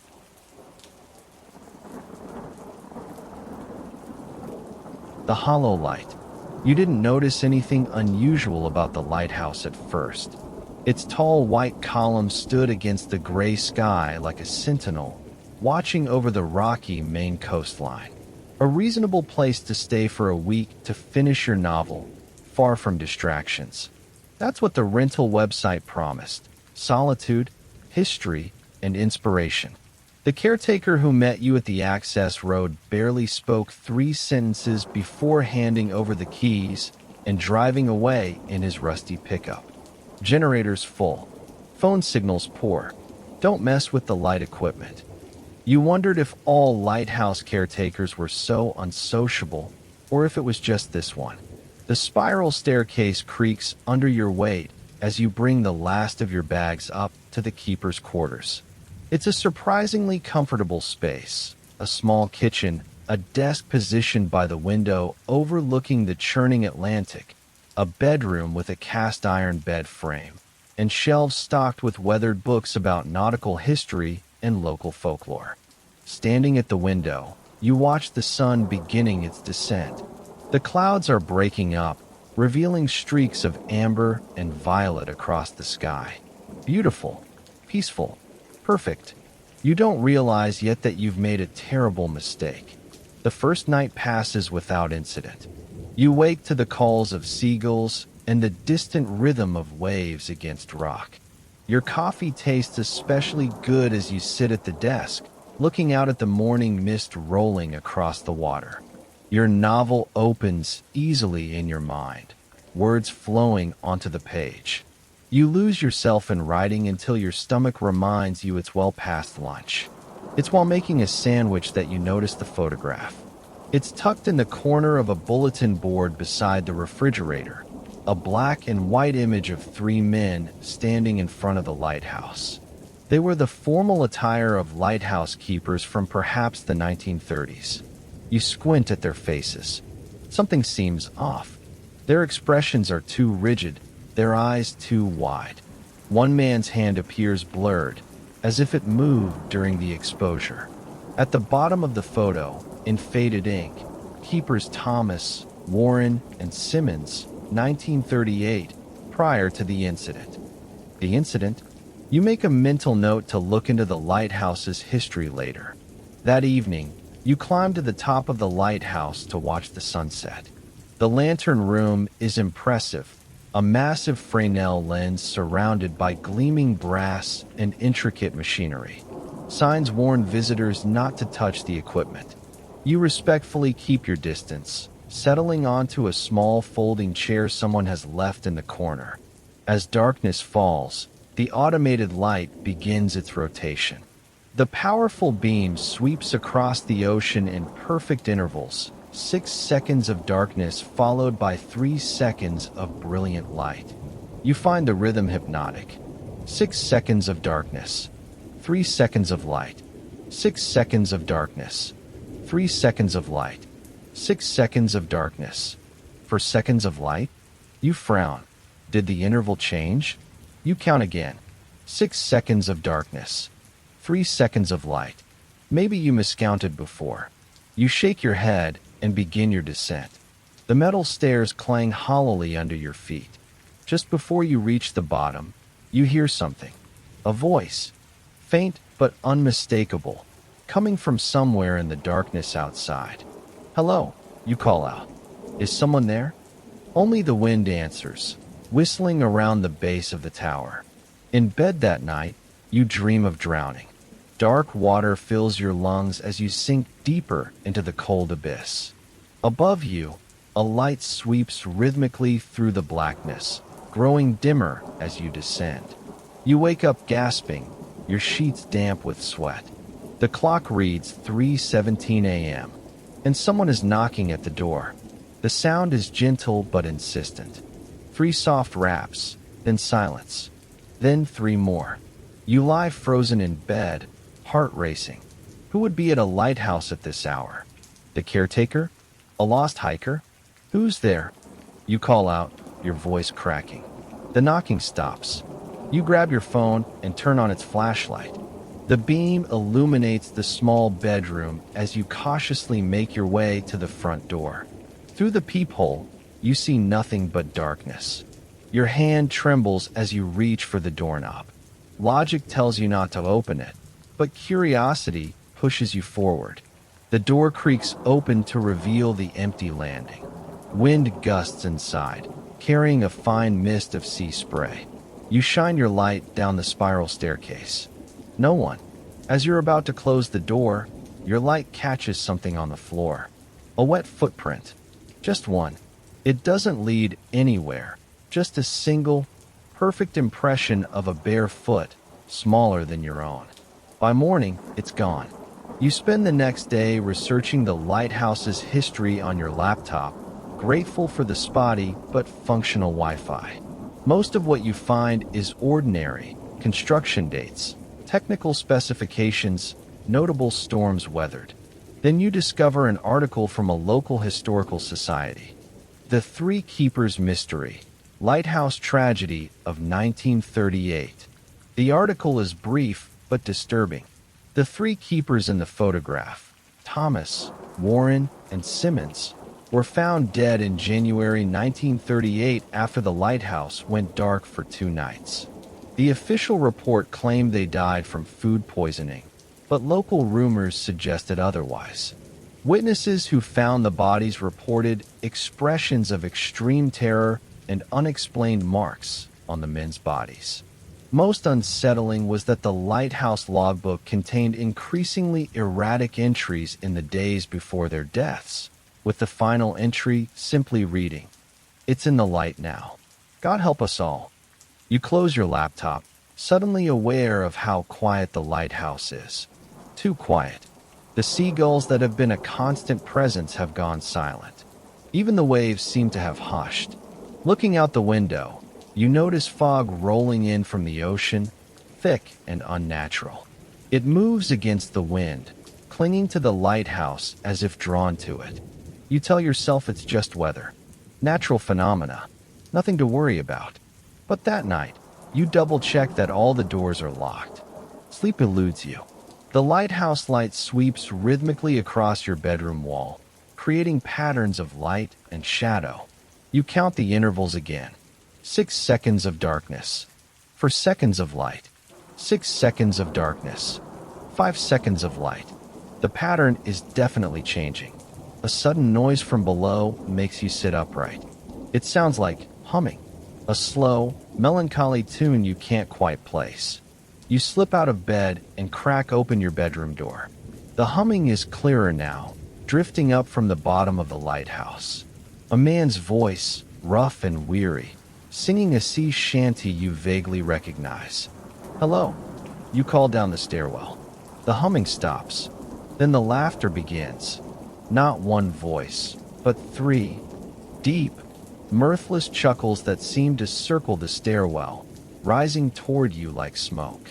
You slam your door shut and push a chair against it, hands shaking violently.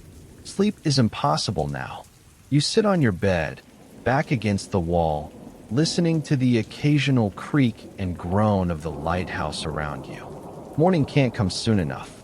The next day is clear and sunny, making the events of the night seem like a bad dream. You consider packing up and leaving early but decide against it. You've paid for the week, and your novel is progressing well. Besides, old buildings make noises. Your imagination simply got the better of you. Still, you can't shake your unease. As you prepare lunch, you notice the photograph on the bulletin board has changed. The 3 men are in the same positions, wearing the same clothes, but their faces are turned toward the camera now at an impossible angle, necks twisted unnaturally. Their eyes are completely black. You rip the photograph from the board and stuff it into the trash can. That afternoon, you force yourself to focus on writing, but the words come out wrong.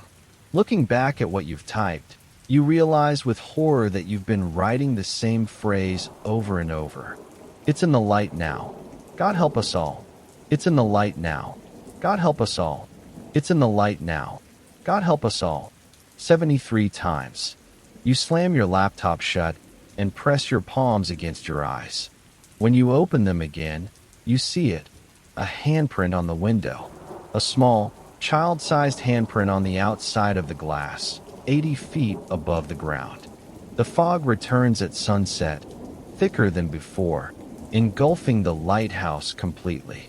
From the lantern room, you can't see more than a few feet beyond the glass. The automated light strains to penetrate the mist, creating an eerie halo effect. The intervals have changed again. 6 seconds of darkness. 6 seconds of light. 6 seconds of darkness. 6 seconds of light. 6, 6, 6. The symmetry chills you to the bone. As you watch, transfixed, you notice something in the light beam. A dark silhouette, humanoid but wrong somehow. It appears only for a split second during each rotation, a momentary interruption in the light. You blink hard, convinced you're seeing things. But no, there it is again. And now it seems closer to the lighthouse, its outline more defined. It looks like a person walking toward you through the fog, but its proportions are distorted, limbs too long and thin. And it's not alone. With each rotation, more figures appear in the beam, all converging on the lighthouse. Walking with purpose, coming for you. You race down the stairs, taking them 2 at a time, nearly falling in your haste. Back in the keeper's quarters, you lock the door and push a heavy dresser in front of it. Your phone has no signal. Of course it doesn't. The generator that powers the lighthouse hums steadily below, but the rest of the structure has fallen into a terrible silence. You strain your ears, listening for footsteps on the stairs, for those voices you heard the night before. Instead, you hear water, dripping, splashing, as if something wet is moving around the lighthouse. The first knock comes just before midnight. Not at the door this time, but at the window. A gentle tap tap tap that makes your blood freeze. You shouldn't be able to hear anything over the howling wind outside, let alone a gentle knock. And nothing should be able to reach the windows at this height. Yet the knocking continues, moving from one window to another around the circular room. Tap, tap, tap. Tap, tap, tap. You huddle in the corner, eyes darting between windows, watching condensation form on the glass, breath from something outside. The knocking stops as suddenly as it began. In the silence that follows, the lighthouse light continues its rotation above, casting moving shadows under your door. 6 seconds of darkness. 7 seconds of light. 6 seconds of darkness. 8 seconds of light. The pattern breaks completely now, the intervals growing longer with each rotation. Then the light goes out entirely. You spend the night in darkness, listening to the sounds of the lighthouse. The groaning of metal. The whisper of voices just below the threshold of understanding. The occasional splash, as if something is moving through water inside the stairwell. By dawn, exhaustion overcomes your fear, and you drift into uneasy sleep. You wake to silence. The constant background noise of the generator has stopped. Looking out the window, you see the fog has receded, revealing a clear blue sky. Everything seems normal again, except for the handprints. They cover the inside of every window now. Small, child-sized prints that weren't there when you fell asleep. With trembling hands, you move the dresser and unlock the door. You need to leave. Now, the stairwell is dark and smells of seaweed and rot. You use your phone's flashlight to guide your way down, trying not to slip on the steps that seem slick with something. Halfway down, your light catches a reflection in the darkness below, eyes watching you from the spiral below. You freeze, breath catching in your throat. "Who's there?" you manage to say, voice barely above a whisper. A voice answers, close enough that you feel breath on your neck. "We are the keepers." You spin around, but no one is there.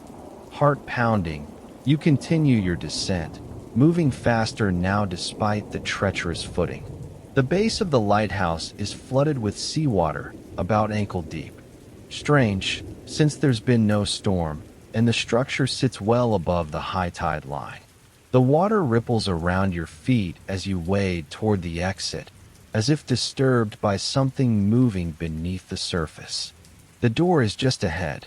Freedom. Safety. Your hand touches the knob. Ice cold despite the warm morning, when you hear it. A child's voice, soft and sad. Don't leave us here alone. You turn slowly. At the base of the stairs stands a small figure, no more than 7 or 8 years old, dripping wet from head to toe. Her pale dress clings to her tiny frame, her dark hair plastered to her white face. Behind her stand 2 more children, equally sodden, their eyes reflecting your flashlight beam like animals. The keepers promised to save us, the girl says, but they let us drown. They shut off the light, says another child, a boy with a gash across his forehead. Now we need new keepers, says the third, her neck bent at an impossible angle. You back against the door, fumbling for the handle behind you. The light must never go out again, they say in unison, voices blending into a terrible harmony. Someone must keep it. The water around your feet begins to churn, rising rapidly, swirling with unnatural force. It pulls at your legs, cold hands grasping your ankles from below. With a desperate shove, you burst through the door into blinding sunlight. You run, feet slipping on the wet rocks, not daring to look back until you reach your car. The lighthouse stands as it always has, white and seemingly innocuous against the blue sky. No trace of fog, no sign of flooding, no children. But as you start your car with shaking hands, you glance in your rearview mirror. At the top of the lighthouse, 3 faces watch you from the lantern room. The faces from the photograph, their black eyes tracking your escape. And that night, from your motel room miles away, you see it on the local news. The lighthouse's lamp is shining again, its beam cutting through the clear night with perfect rhythm. 6 seconds of darkness, 6 seconds of light. Over and over. You know then that you'll have to go back. The dreams tell you so, dreams of drowning children calling your name, of 3 keepers with black eyes beckoning you home. Because something is still in the light, and now it knows your name.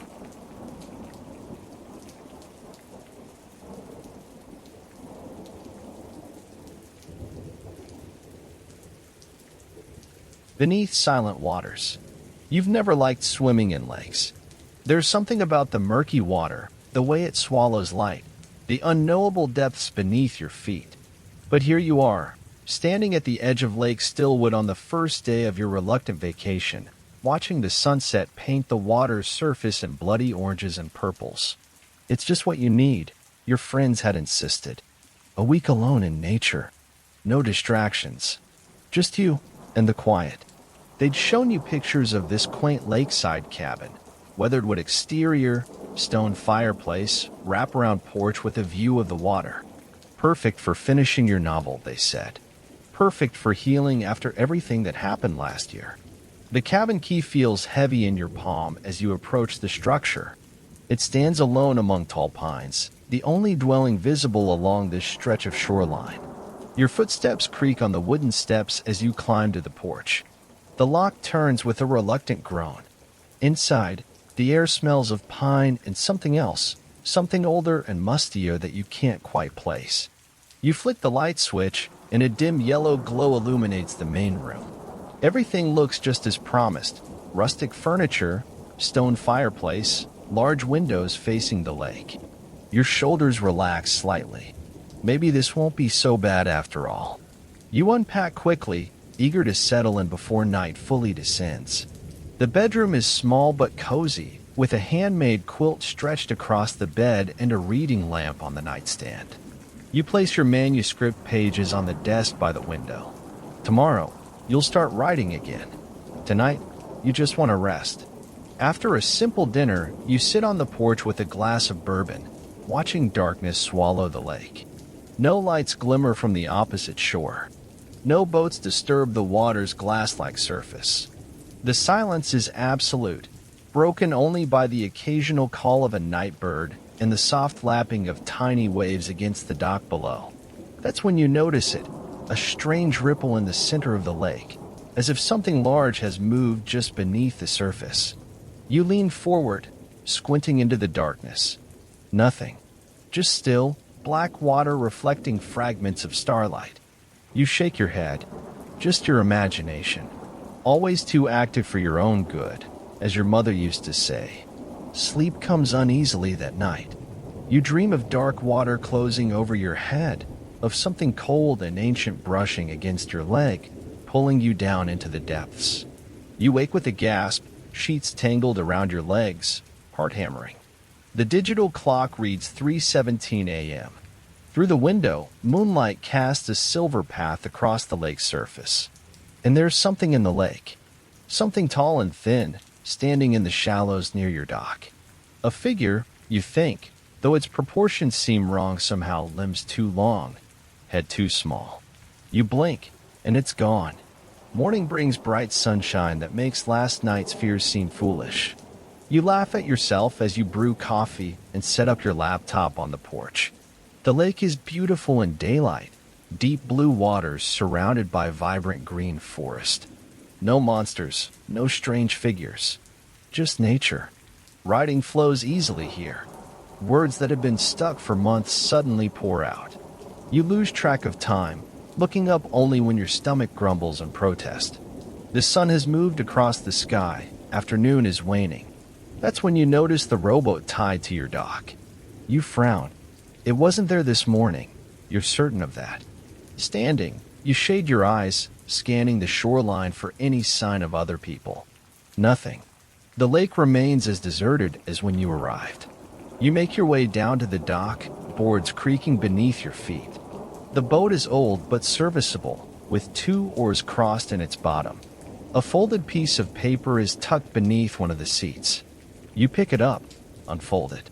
The lake has been waiting for you. Go to the center. See what lies beneath. The handwriting is spidery, unfamiliar. You crumple the note, feeling a chill despite the warm afternoon sun. You look out across the water, to the center of the lake where you'd seen that strange ripple last night. Something about the stillness there seems deliberate, as if the water itself is holding its breath. Back in the cabin, you double-check the locks, suddenly aware of how isolated you are. No cell service.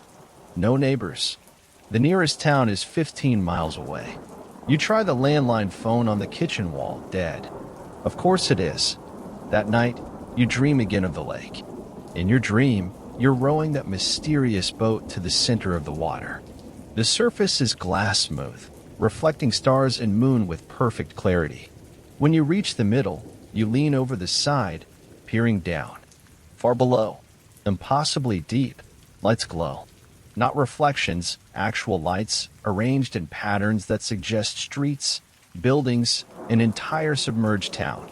And moving among those lights, figures. Watching you. Waiting.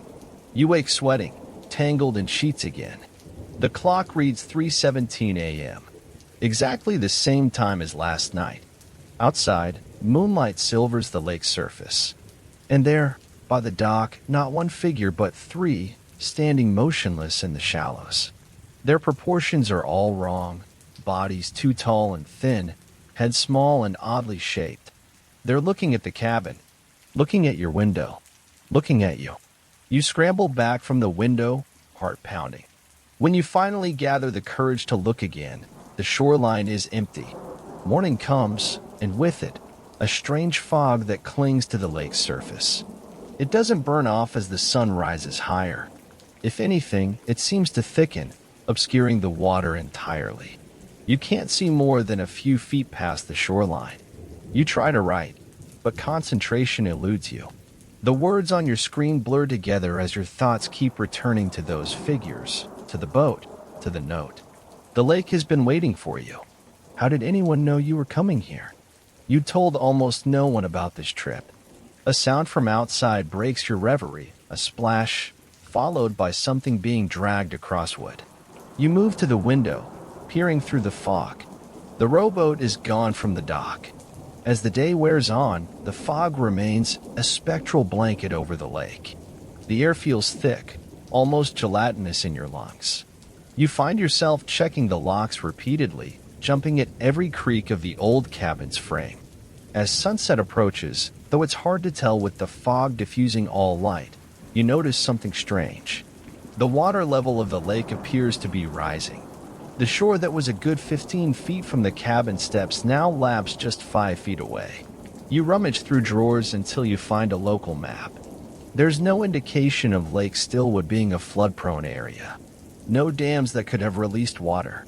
No explanation for what you're seeing. By nightfall, the water has crept to the base of the porch steps. You stand at the window, watching it rise inch by inch, wondering if you should flee. But the only road out winds along the lake's edge for miles. If the water is rising everywhere, that's when you see them, figures, dozens of them, emerging from the fog. They stand in the rising water, surrounding the cabin, their elongated forms perfectly still. In the gathering darkness, you can finally see what's wrong with their heads. They're not small as you first thought. They're normal-sized human heads, but misshapen, distorted, as if viewed through rippling water. And they're all wearing your face. A scream builds in your throat but doesn't escape. You back away from the window, mind reeling. This can't be real. You're still dreaming. You must be. The cabin lights flicker once, twice, then die. Darkness engulfs you, broken only by faint moonlight filtering through the fog. And then you hear it, water, not just outside now, but inside. Seeping under the doors, bubbling up between floorboards. It rises quickly, soaking your shoes, then your ankles. Cold. So cold. You scramble onto furniture as it continues to rise, reaching your knees, your waist. The manuscript pages from your desk float past, ink running in dark streams through the water.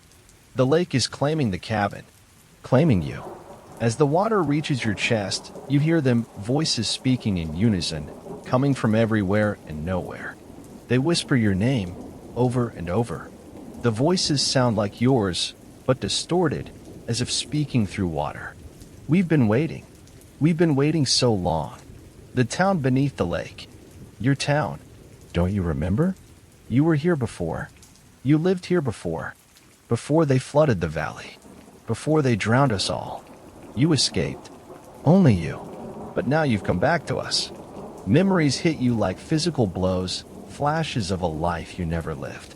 A small town in a mountain valley. News of the dam being built. Protests ignored. Water rising. People fleeing. Except not everyone escaped. Not everyone wanted to. The water reaches your neck now. The roof creaks above you as the cabin begins to shift on its foundation. You wrote our story. You promised never to forget. But you did forget. So we waited. We called. And now you're home. You're pressed against the ceiling, gasping for the last pocket of air. Through the window, you see them, the figures with your face, watching impassively as the cabin begins to sink. The last of your air escapes in bubbles. Water fills your lungs, and yet, impossibly, you don't die. The pain subsides. Your vision clears, adapting to the water. You can breathe. You can see. You can hear them, clearer than ever. The cabin breaks free of its foundation, beginning a slow descent into the depths. Looking down, you see what your dreams revealed, a town spread out below, buildings intact despite decades underwater. Lights glow from windows. Figures move along streets, all with your face, all waiting for you. Welcome home, they say as you sink toward them. Welcome to Stillwood. You'll never leave again. The cabin settles on what was once the town square. The door drifts open. They're waiting outside, hands extended to welcome you, to reclaim you. And as you join them, becoming one with them, you understand at last. The novel you've been struggling to write, the story of a town sacrificed for progress, of residents who refused to leave, who found a way to persist beneath the waters, it wasn't fiction. It was memory.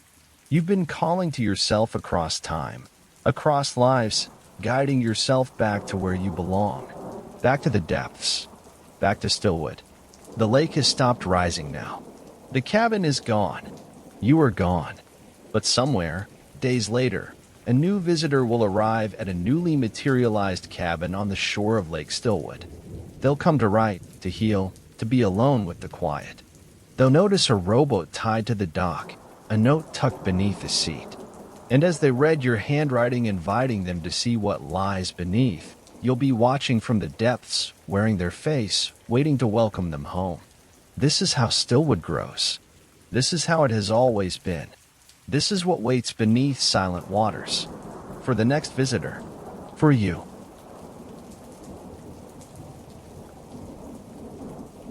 The lighthouse at Hollow Point. You never wanted to come back to Hollow Point.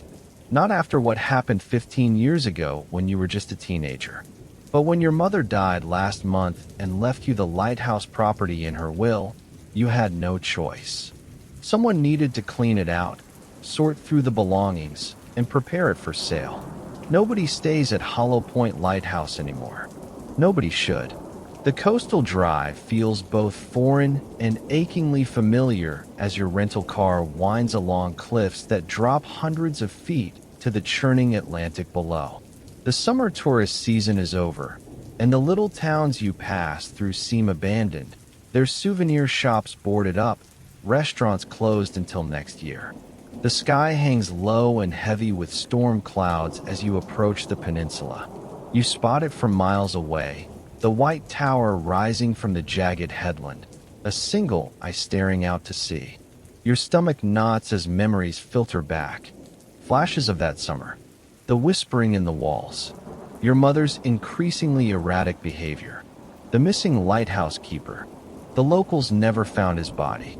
The narrow access road hasn't been maintained in years. Chunks of asphalt have broken away, creating potholes that jostle your car violently.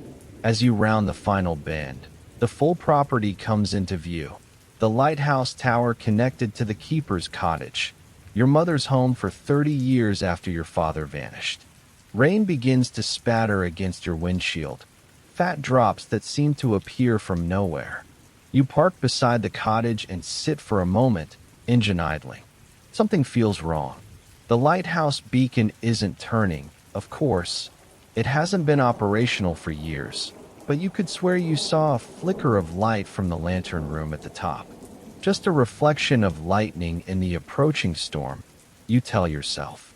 The key feels impossibly heavy in your pocket as you approach the cottage door. It's just a house, you repeat silently. Just a house. Just a house. The lock turns with surprising ease, as if recently oiled. The door swings inward to reveal darkness. You fumble for a light switch, finding it exactly where it's always been. The bulb flickers reluctantly to life, revealing your mother's living room exactly as it was when you last visited 5 years ago. The furniture is covered in a fine layer of dust, but otherwise, everything looks preserved. Waiting. A chill rushes over your skin despite the muggy air. You could swear someone just walked across your grave. The power company assured you they'd keep the electricity on for the next month while you sorted through everything. You set your overnight bag down and move deeper into the house. The kitchen is tidy but outdated, with its 1970s yellow appliances and linoleum floor. A single coffee mug sits in the sink. A newspaper is folded on the table, dated 3 days before your mother's death. Outside, the rain intensifies, drumming against the windows. The wind picks up, moaning around the corners of the cottage. At least the roof seems solid. No leaks yet, though water stains mar the ceiling in the hallway. Vague yellowish patterns that almost resemble faces if you look at them too long. You decide to check the rest of the cottage before tackling the lighthouse tower. The bathroom is musty but clean. Your old bedroom remains eerily untouched, teenage posters still on the walls, now faded and curling at the edges. It's like a museum to your childhood, preserved exactly as you left it when you fled to college and never looked back. Your mother's bedroom door is closed. You reach for the handle, then pause. Something scratches on the other side, a soft, persistent sound, like fingernails against wood. Your heart pounds. Just mice, you tell yourself. The cottage has been empty for weeks. You push the door open. The bedroom is empty. The scratching sound was just a branch from the gnarled oak outside, tapping against the window in the wind. Your mother's bed is made with hospital corners, her collection of lighthouse figurines arranged meticulously on the dresser. Nothing seems disturbed, except on the bedside table sits a weathered logbook you've never seen before. Its leather cover is cracked and salt-stained. It doesn't belong to your mother. This is a lighthouse keeper's log. Your father's? You pick it up, feeling its surprising weight. The pages are warped from humidity, the binding tight as you try to open it. It resists, almost as if the book itself doesn't want to reveal its contents. Finally, the cover creaks open, and you begin to read the faded entries. May 15th, 1989. Unusual lights on the horizon tonight. Not ships. They move too erratically, too fast. Called Coast Guard. They have no vessels in the area. May 17th, 1989. Lights again. Closer now. Something beneath them, in the water. Large. Too large to be natural. May 18th, 1989. They know I've seen them. May 20th, 1989. The whispers have started in the tower. Margaret and the baby can't hear them. Only me. They're calling me. May 21st, 1989. They are in the light. The last entry, your father's final log before his disappearance, is written in a frantic, jagged hand that barely resembles his usual neat penmanship. The rest of the pages are blank. A tremendous crash of thunder shakes the cottage, making you drop the logbook. The lights flicker, then die completely. Darkness envelopes you, thick and immediate. You fumble for your phone, activating its flashlight. The beam seems pathetically weak against the unnatural darkness of the room. In the silence that follows, you hear it, a faint, rhythmic tapping from somewhere above you. From the lighthouse tower. Tap, tap, tap. It could be something loose in the wind. The storm is picking up ferociously outside, rain now hammering against the windows like desperate fists trying to get in. Tap, tap, tap. But it's too regular, too deliberate. You know you should leave. Drive away and never look back. Call a realtor from the safety of your hotel in town and list this accursed place sight unseen. But something pulls you toward that sound. The same curiosity that haunted your childhood, that drove you to explore the nooks and crannies of this property while your mother warned you away from the tower. The connecting door between the cottage and the lighthouse base has always been locked. Your mother kept the key on a hook in the kitchen, claiming the tower was unsafe, structurally unsound. You find the key exactly where it's always been, a large iron thing with an unusual tooth pattern. It feels unnaturally cold in your palm. The door groans as it opens, revealing the circular base of the tower. Your phone light catches swirling dust motes in its beam as you step inside. The spiral staircase winds upward, disappearing into darkness. The tapping continues above, louder now that you're in the tower. Tap, tap, tap. Your footsteps echo on the metal stairs as you begin to climb. Each step takes you further from safety, from rationality. The staircase seems to go on much longer than it should. You've visited enough lighthouses to know that Hollow Point isn't particularly tall, perhaps 120 feet at most. But you've been climbing for what feels like minutes, and still the stairs wind upward into darkness. The air grows colder as you ascend, your breath fogging in front of you despite the summer night. The walls around you weep with condensation, trails of moisture that look disturbingly like tear tracks down a face. The tapping grows louder, more insistent. Tap, tap, tap. You reach a landing and pause to catch your breath. Your phone light reveals a small window, cloudy with salt spray. Outside, the storm rages with impossible intensity. Lightning illuminates the churning ocean below for brief, stroboscopic moments. In one flash, you think you see something in the water, something massive moving beneath the waves, circling the base of the peninsula.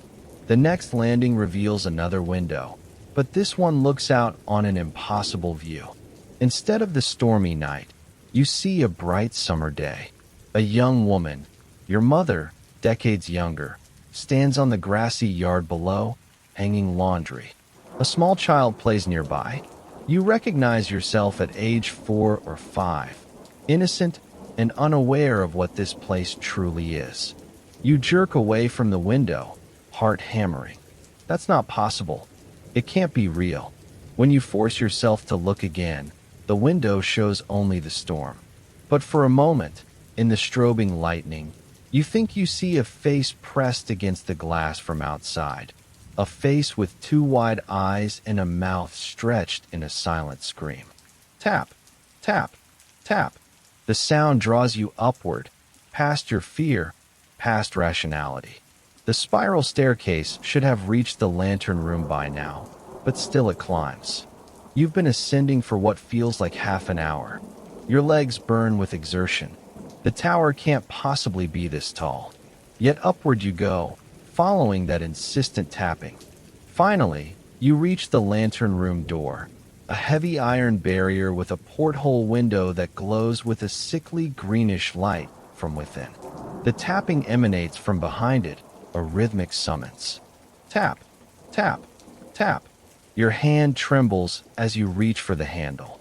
Part of you screams to turn back, but something deeper, something ancient in your blood, pulls you forward.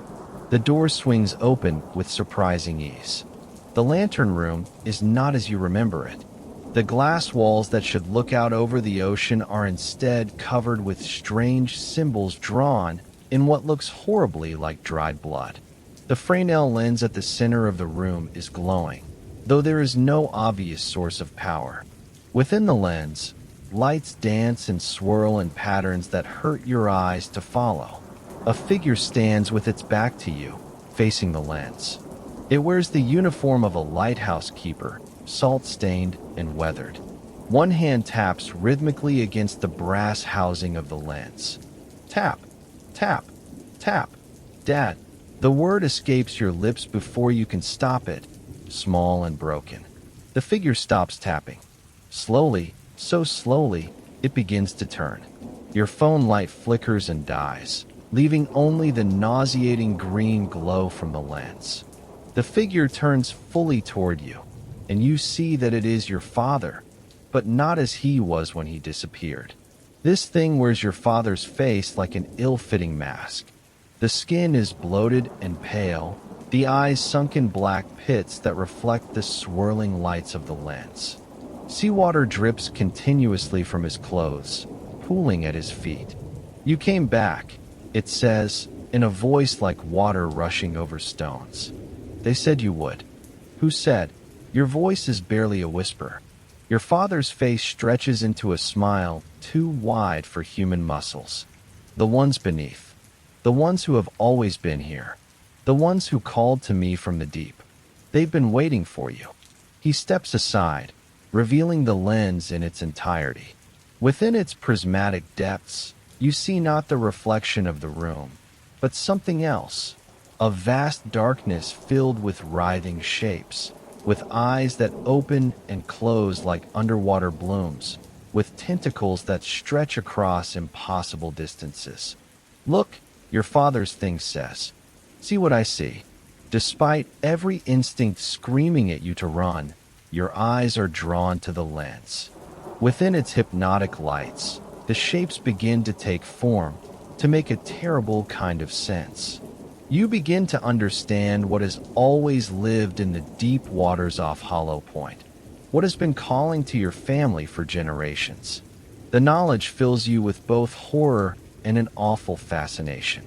This is why your mother stayed, why she never sold the lighthouse despite your pleas. She was listening too, though she never went to them as your father did. They're coming ashore tonight, the thing wearing your father says. After the storm. They've waited so long. They need a keeper to guide them. It should have been your mother, but now, it must be you. Your father extends a waterlogged hand toward you.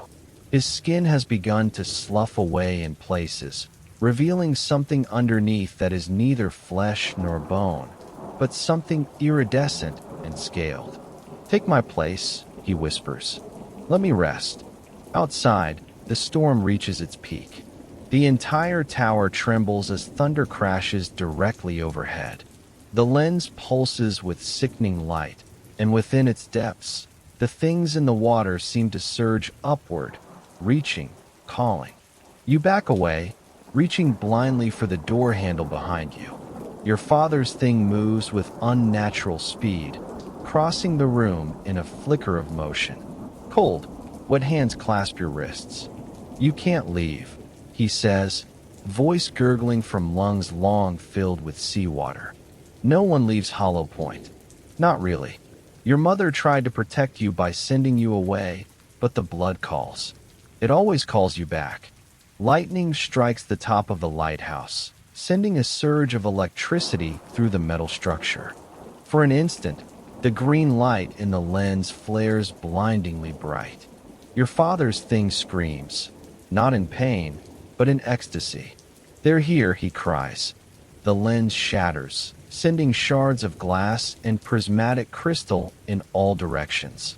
Something emerges from where the lens once stood, something that bends space around it, that hurts to look at directly. Tentacles of shadow and light reach toward you. In that moment of chaos, your father's grip loosens. You wrench free and throw yourself toward the door, stumbling onto the spiral staircase beyond. Behind you, your father wails in despair as the thing from the lens engulfs him. You run down the stairs, no longer counting landings, no longer looking through windows. The tower seems to fight you, steps shifting beneath your feet, railings turning slick with seawater. Somewhere above, something gives chase. You hear it slithering down the stairs, a wet, heavy sound that gains on you with each passing second. Finally, the base of the tower appears below. You practically fall down the last few steps, throwing yourself through the connecting door into the cottage. You slam it shut, turning the key in the lock, knowing it won't hold whatever is coming, but needing those few extra seconds. You race through the cottage, grabbing only your car keys from where you left them. As you reach the front door, a tremendous crash comes from the tower entrance. The connecting door splinters, and something pushes through. Something that carries your father's face on a body no longer remotely human.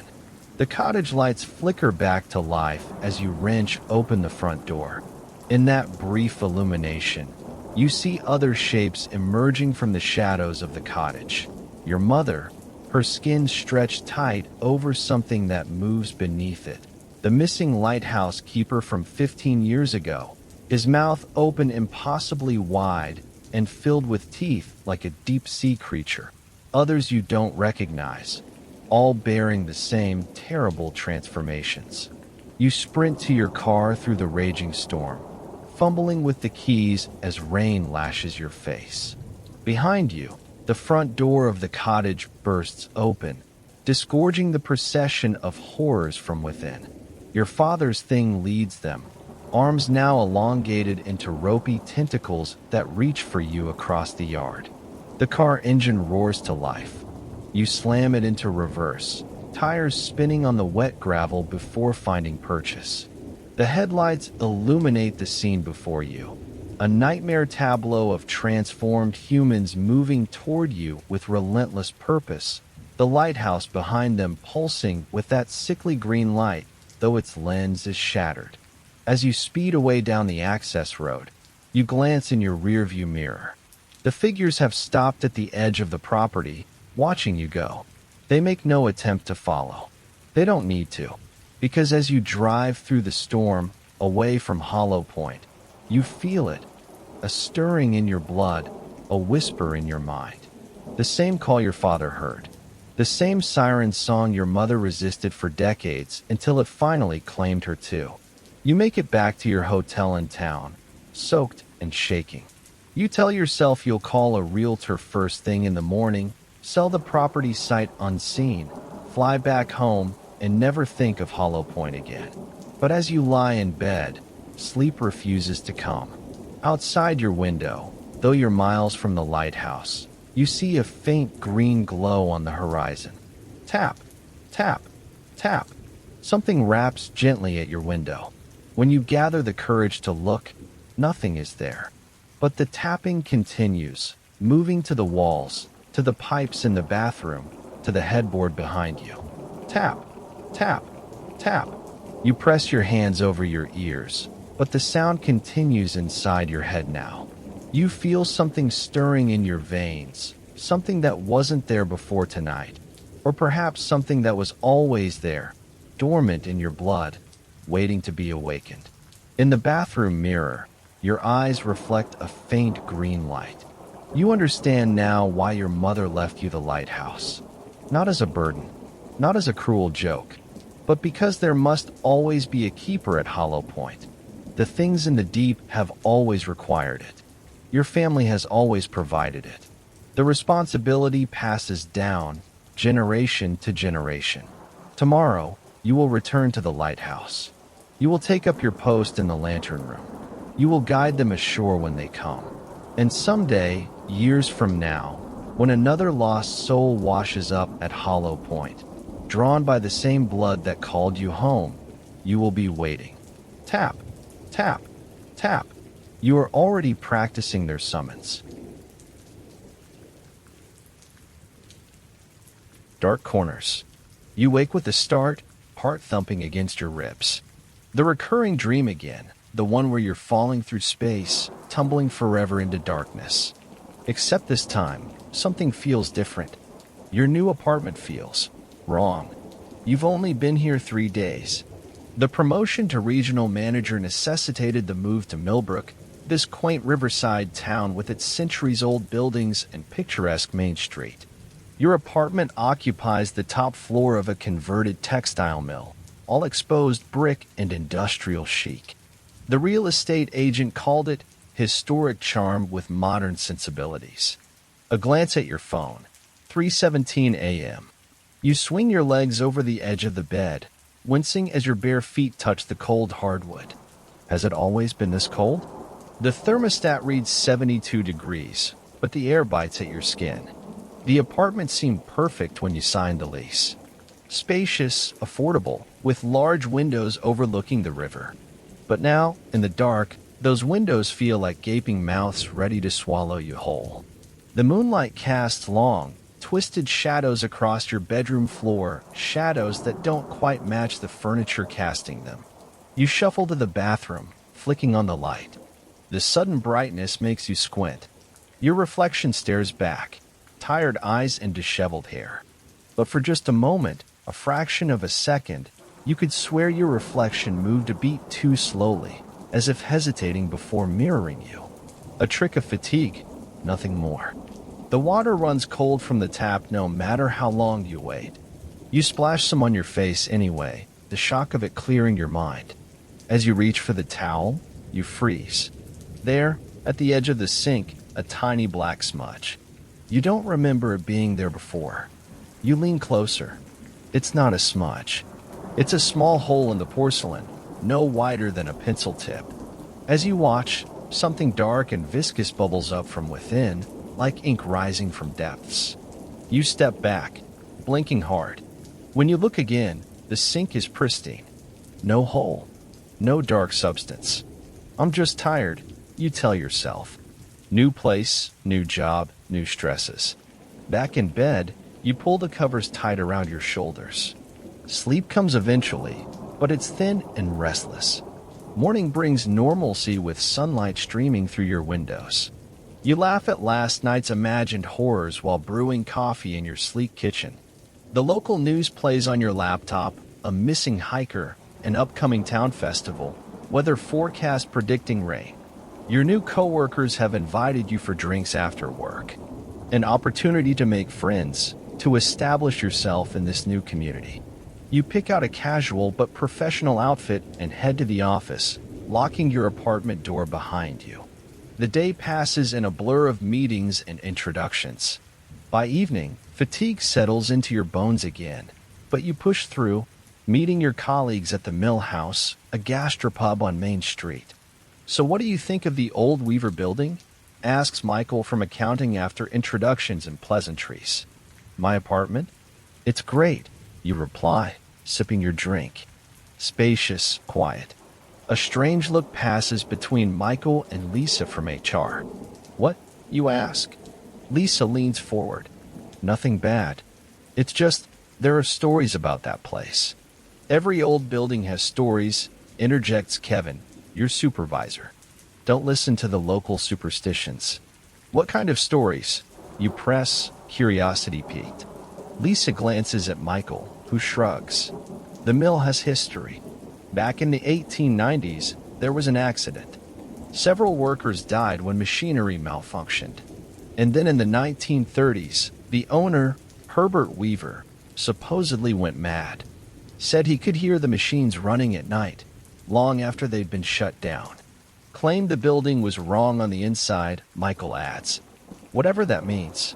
Kevin rolls his eyes. "Town folklore. Nothing more." The conversation moves on, but those words, "wrong on the inside," echo in your mind. That night, you dream of machinery. Massive looms with shuttles flying back and forth, spinning wheels turning. The rhythmic thump-thump-thump of the mechanisms pounds like a heartbeat.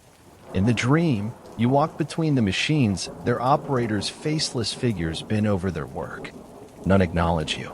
At the far end of the factory floor stands a door, dark wood, ornately carved. It doesn't match the industrial surroundings. As you approach it, the machinery grows louder, faster. The door has no handle, but it swings open at your approach. Beyond lies only darkness.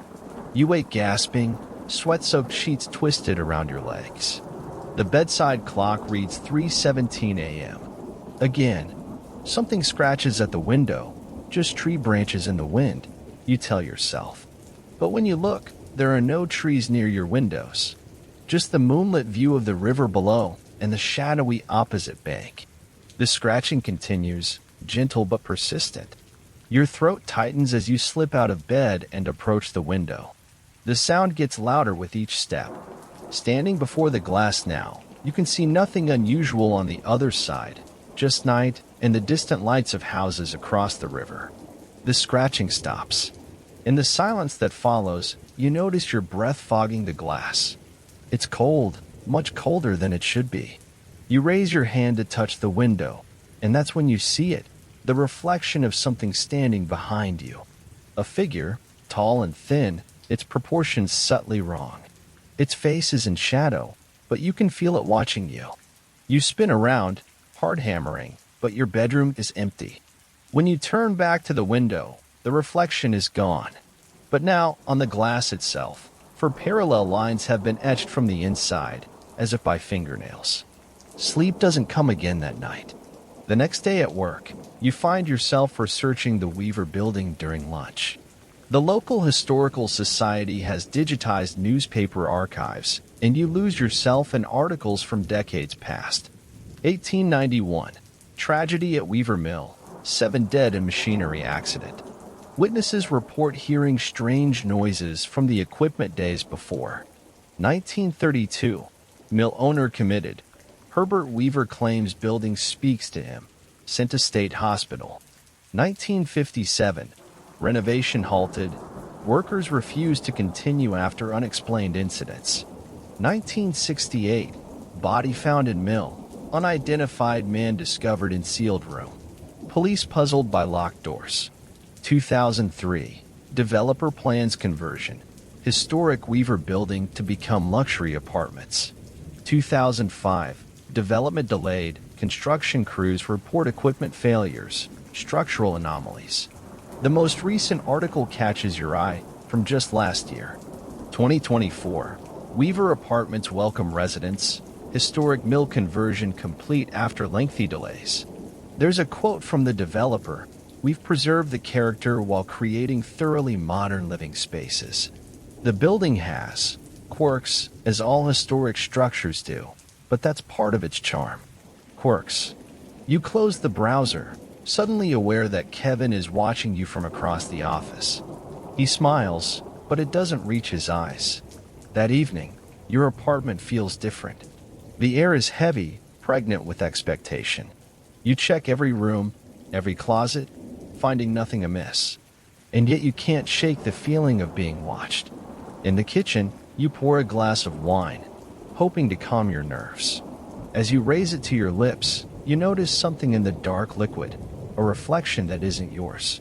You tilt the glass, trying to see better. The wine sloshes, and for an instant, you glimpse what looks like an eye staring back at you from within the crimson depths. The glass slips from your fingers, shattering on the floor. Wine spreads like blood across the tiles. As you clean up the mess, your phone rings, an unknown local number. "Hello," you answer, tucking the phone between ear and shoulder as you mop up wine. Silence. Then, faintly, the rhythmic thump-thump-thump of machinery. "Hello," you repeat, standing now, heart quickening. The sound grows louder. Thump-thump-thump. Like a heartbeat. Like your dream. A voice, distant and distorted. It's wrong on the inside. You end the call, hands shaking.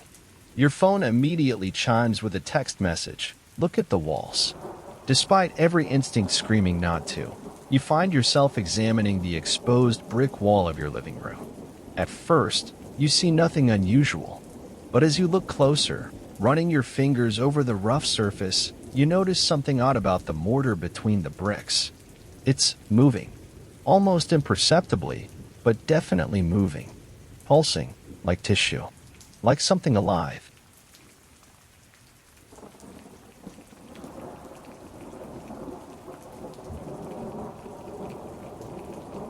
The hollow places. You don't want to be in the basement. You know this with certainty, though you can't remember why. The bulb flickers overhead as you descend the unfamiliar wooden stairs, each creak beneath your feet resonating through the damp air. Your new apartment seemed like such a good deal when you signed the lease last week. Spacious, affordable, in that charming pre-war building you'd always admired from afar. The landlord mentioned storage space in the basement. You need somewhere to put those boxes you still haven't unpacked. Just head down and find Unit 4B, he'd said, handing you a small brass key. Same number as your apartment. Easy to remember.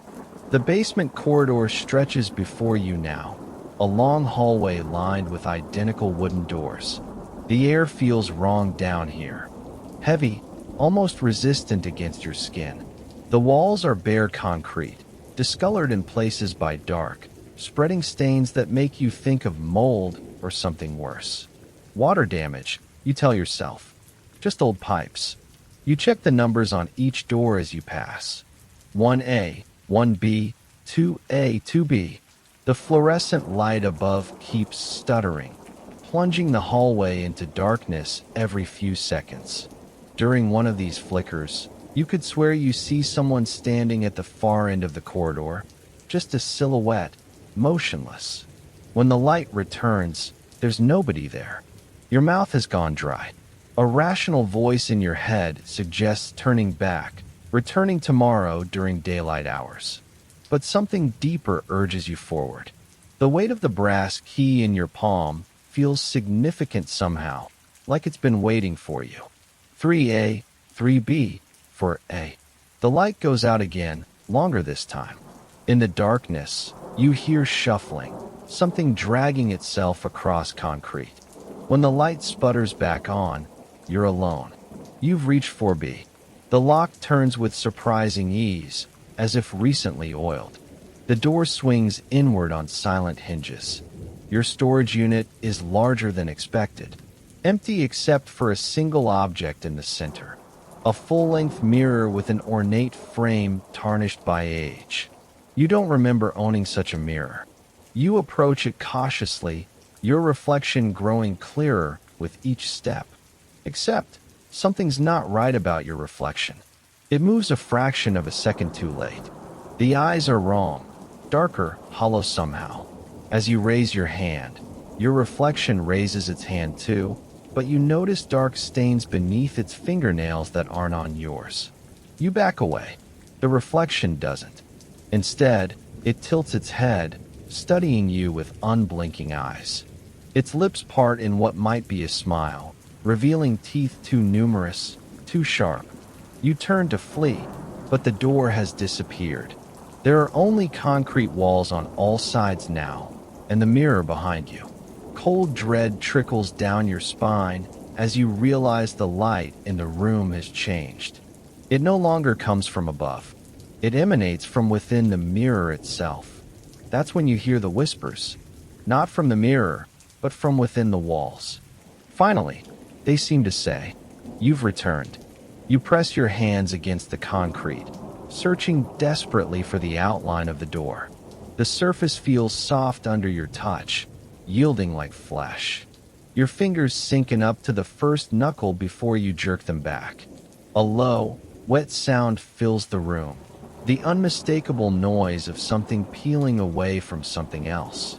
The walls are breathing, expanding and contracting in a slow rhythm.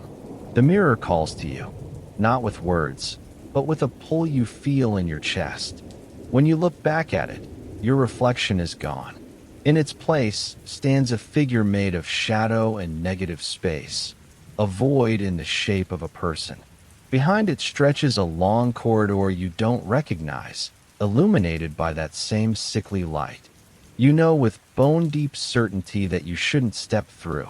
But the whispers are growing louder, and now they're coming from behind you too.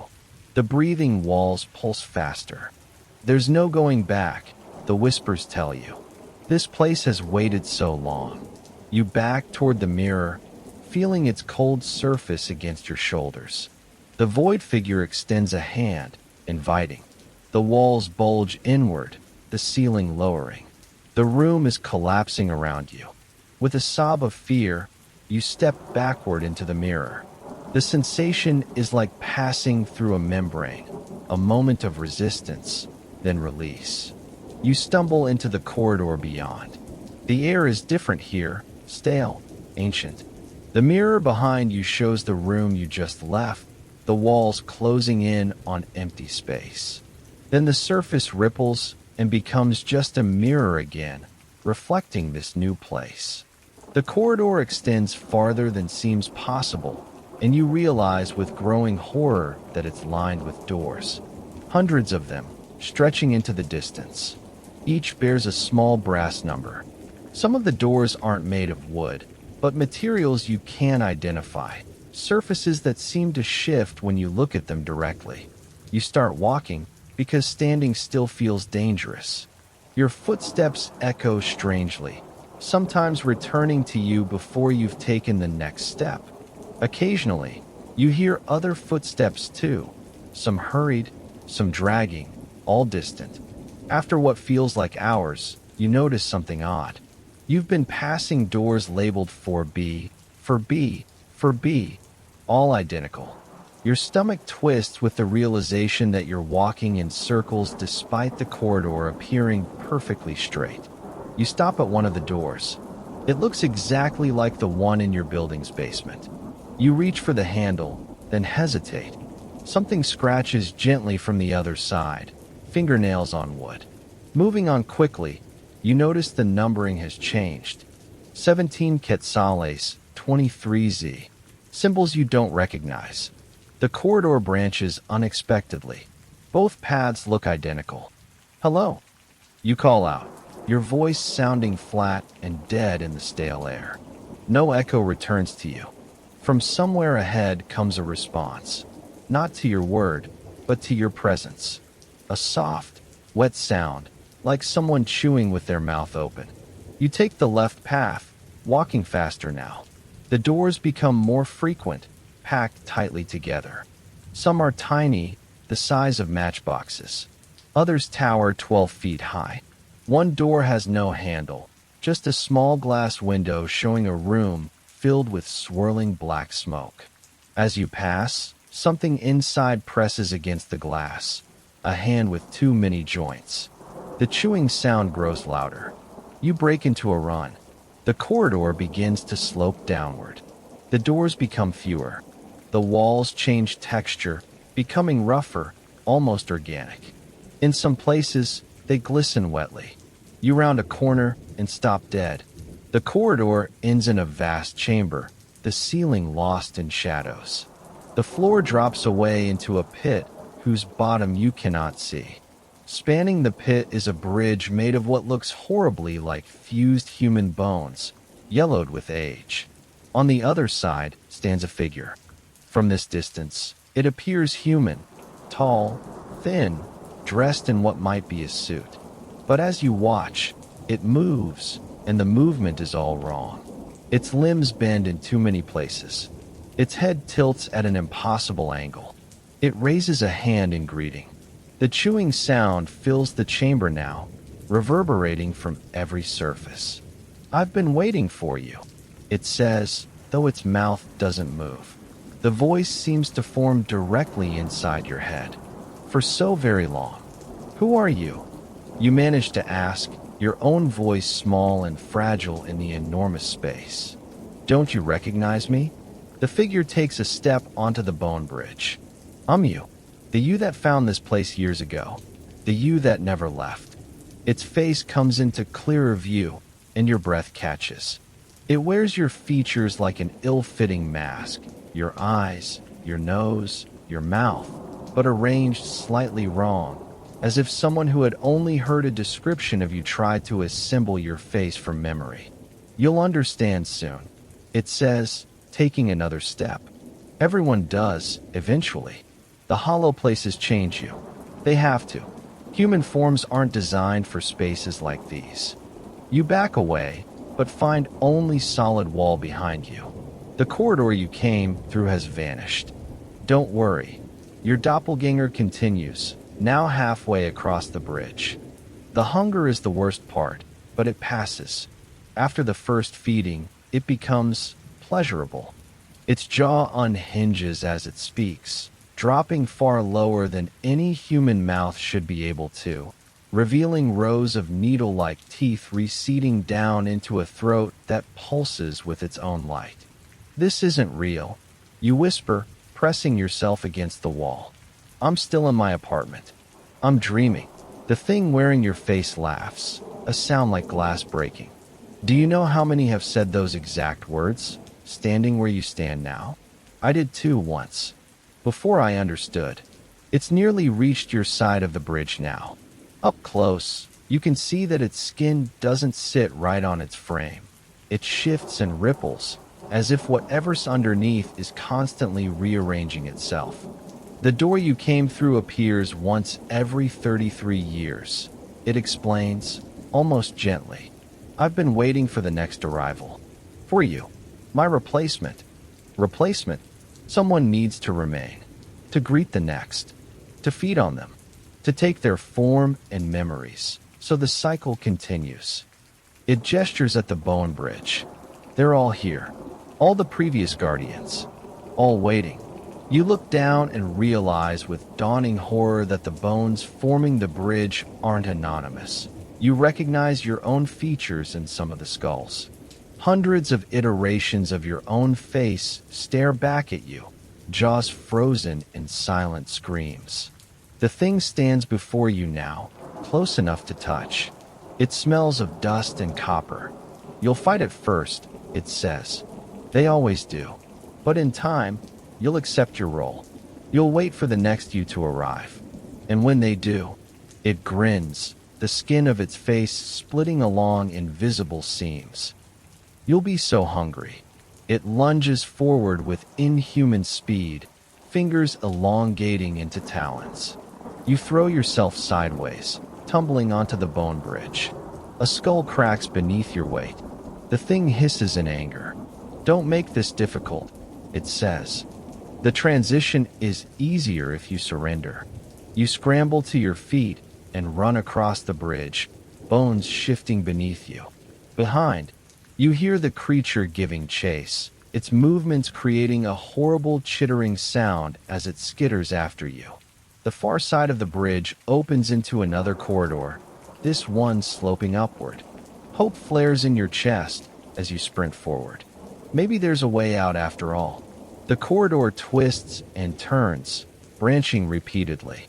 You choose paths at random, driven by blind panic. The creature's hissing pursuit grows more distant, then closer again. Your lungs burn. Your legs ache. You turn a corner and find yourself facing a door marked 4B. Without hesitation, you wrench it open and stumble through. You're back in the storage unit. The mirror stands in the center, just as before. The walls are solid concrete again, unmoving. The door to the hallway is visible, standing open. Relief floods through you as you stagger toward it. You're about to cross the threshold when something makes you stop and look back. In the mirror, you don't see your reflection. You see the creature wearing your face. It presses its hands against the glass from the other side, watching you with hungry eyes. Until next time, its voice whispers in your mind, "I can wait another 33 years." You flee, slamming the door behind you. You race up the basement stairs, through the lobby, and out onto the street. The night air has never tasted so sweet. In the days that follow, you tell yourself it was a hallucination. Stress from the move, perhaps, or some toxic mold in that old basement. You avoid going back down there. You pretend to forget about the storage unit. But sometimes, catching your reflection unexpectedly, in a store window, in your bathroom mirror first thing in the morning, you notice something wrong. A delay in movement, a smile you don't remember forming, eyes that seem deeper, darker than they should be. And in those moments, you hear the whispers again. 33 years is nothing in the hollow places. I'll be waiting, and next time, you won't escape me. You wonder, in your darkest moments, if you truly did escape at all. You find yourself examining your hands, half expecting to see talons. You catch yourself listening for that wet, chewing sound in quiet rooms. And sometimes, when you're falling asleep, you feel the walls of your bedroom breathing around you. After all, doors work both ways, and mirrors remember what they've reflected.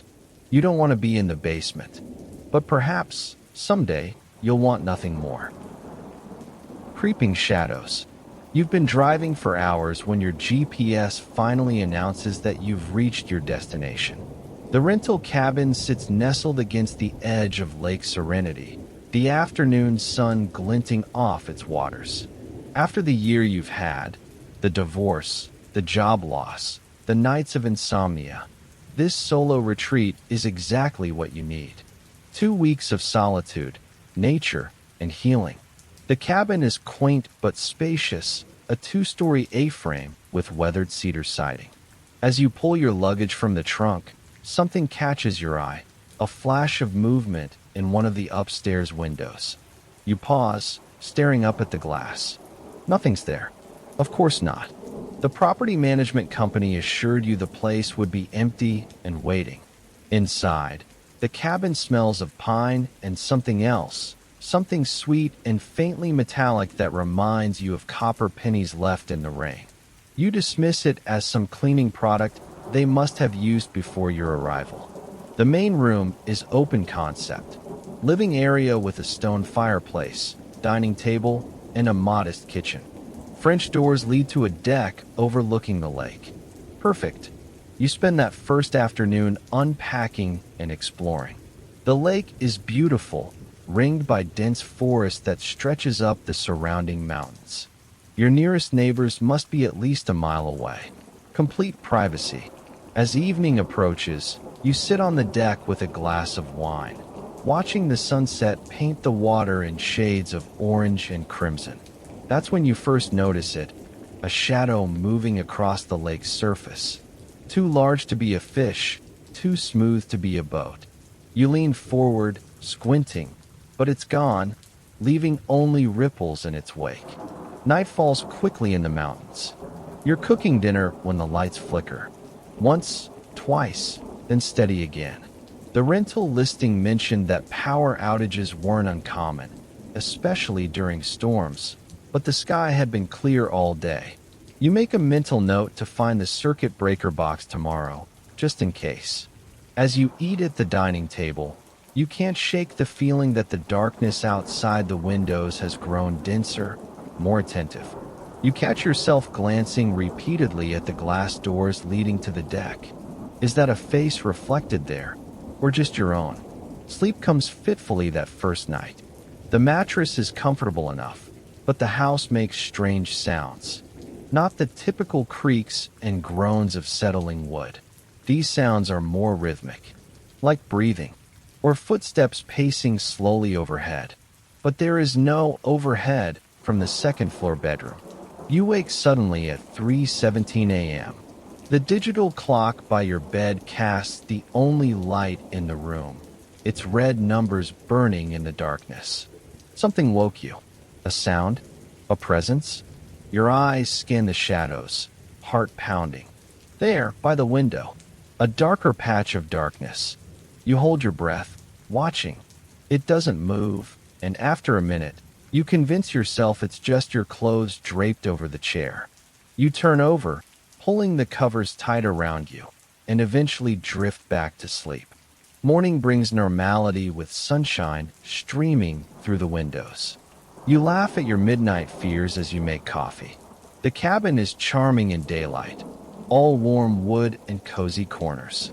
You decide to hike the trail that circles the lake, eager to explore. The trail is peaceful, birds calling in the canopy above.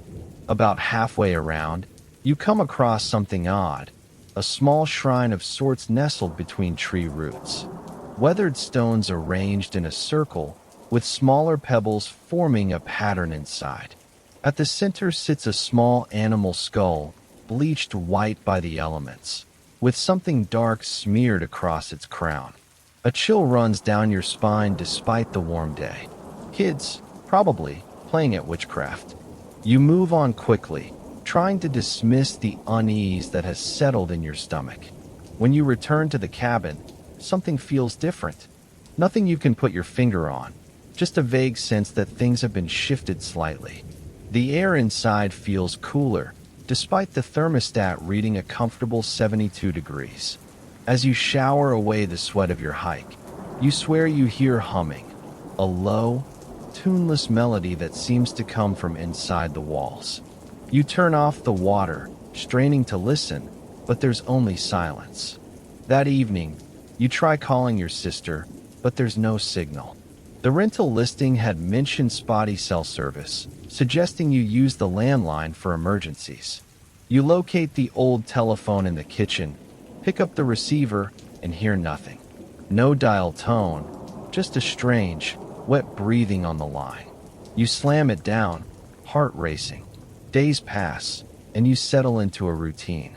Mornings on the deck with coffee, afternoons exploring, evenings reading by the fire. But the oddities continue to accumulate. The silverware in the kitchen drawer rearranges itself when you're not looking.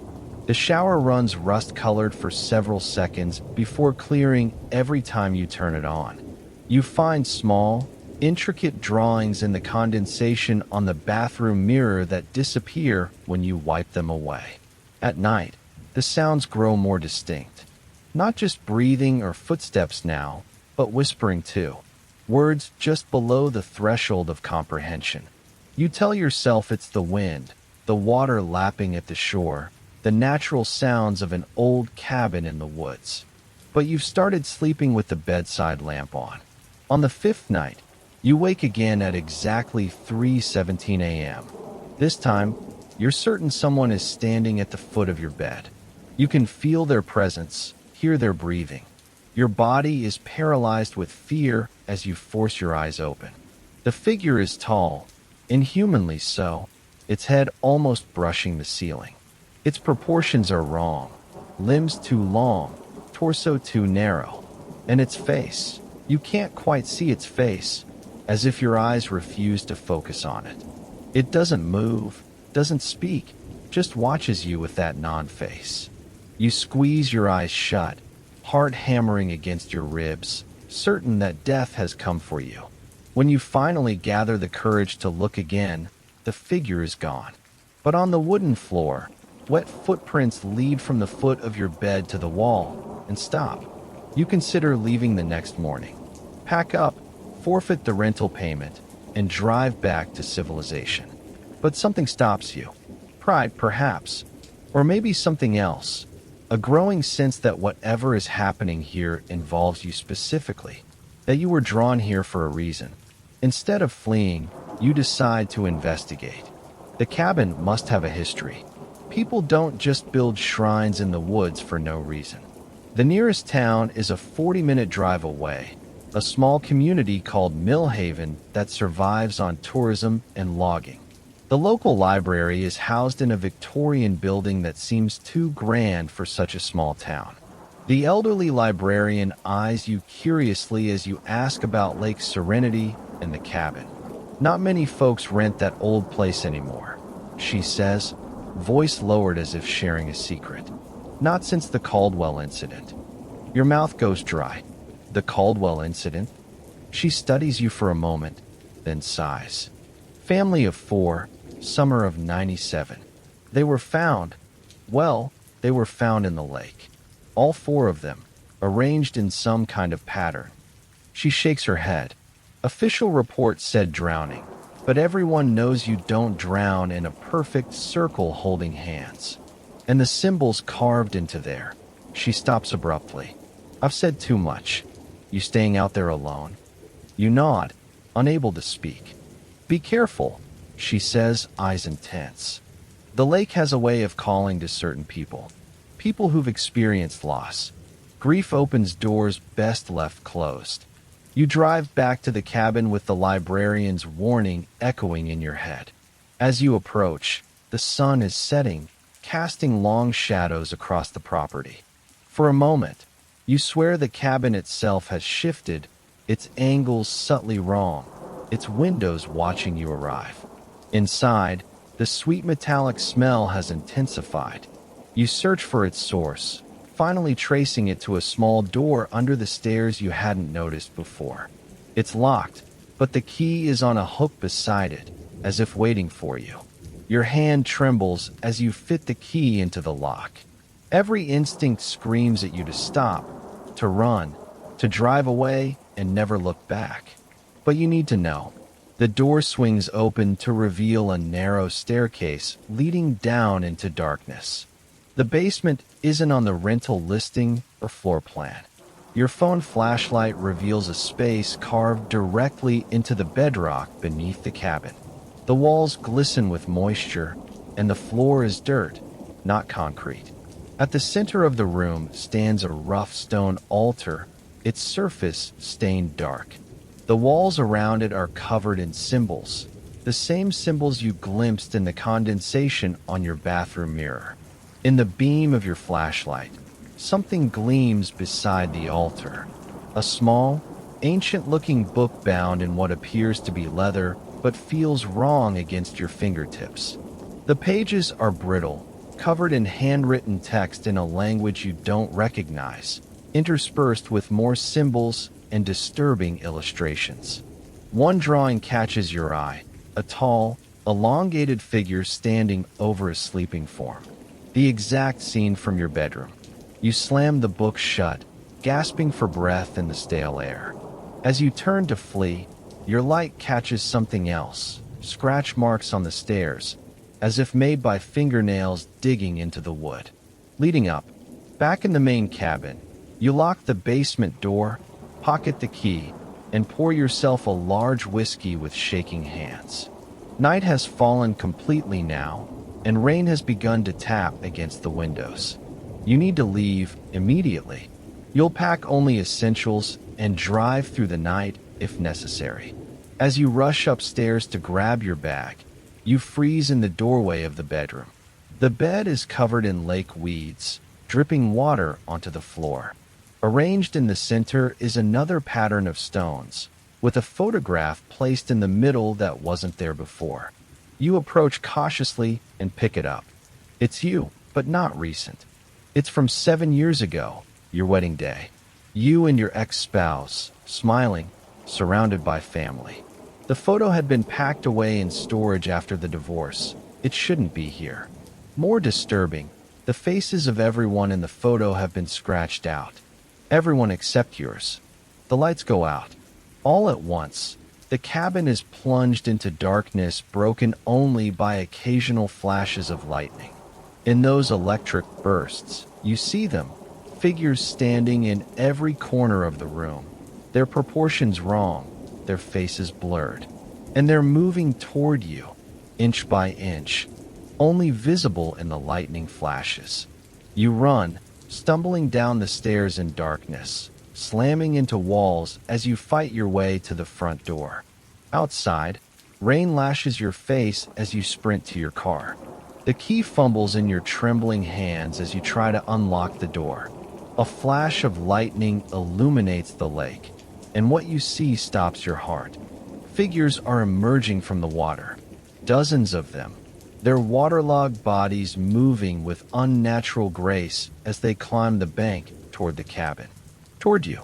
In the momentary light, you see their faces clearly for the first time, each one bearing your features, twisted in expressions of agony. The car door finally opens. You throw yourself inside, locking it as rain hammers the roof. The engine roars to life, headlights cutting through the downpour.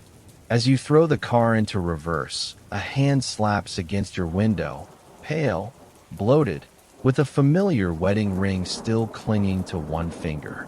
Your ex-spouse's face presses against the glass, skin blue-gray, lake water streaming from empty eye sockets, mouth opening to reveal a throat filled with stones. You scream, slamming your foot on the accelerator. The tires spin in mud before catching, lurching backward. Something heavy lands on the roof as you careen down the driveway. Fingers pry at the edges of your windows. A voice that is almost, but not quite, your own begins to whisper your name from the back seat. The last thing you see in your rearview mirror as you fishtail onto the main road is the cabin, transformed. It looms impossibly tall against the lightning-torn sky, its windows blazing with cold blue light, its door open like a hungry mouth. And standing on the porch, the original figure, the tall one, raising a hand not in farewell, but in promise. Because it knows something you're only beginning to understand. The lake has called you, and despite your escape tonight, you will return. They always return. After all, grief opens doors best left closed. And you, with all your losses, have opened a door that can never be fully shut again. Even now, as you drive, heart pounding, hands white-knuckled on the steering wheel, desperate to put miles between yourself and Lake Serenity, you can feel it, a new presence in your mind, a shadow where there was none before, a voice that whispers that the loneliness will soon be over, that your family is waiting for you in the lake, and they've saved you a place.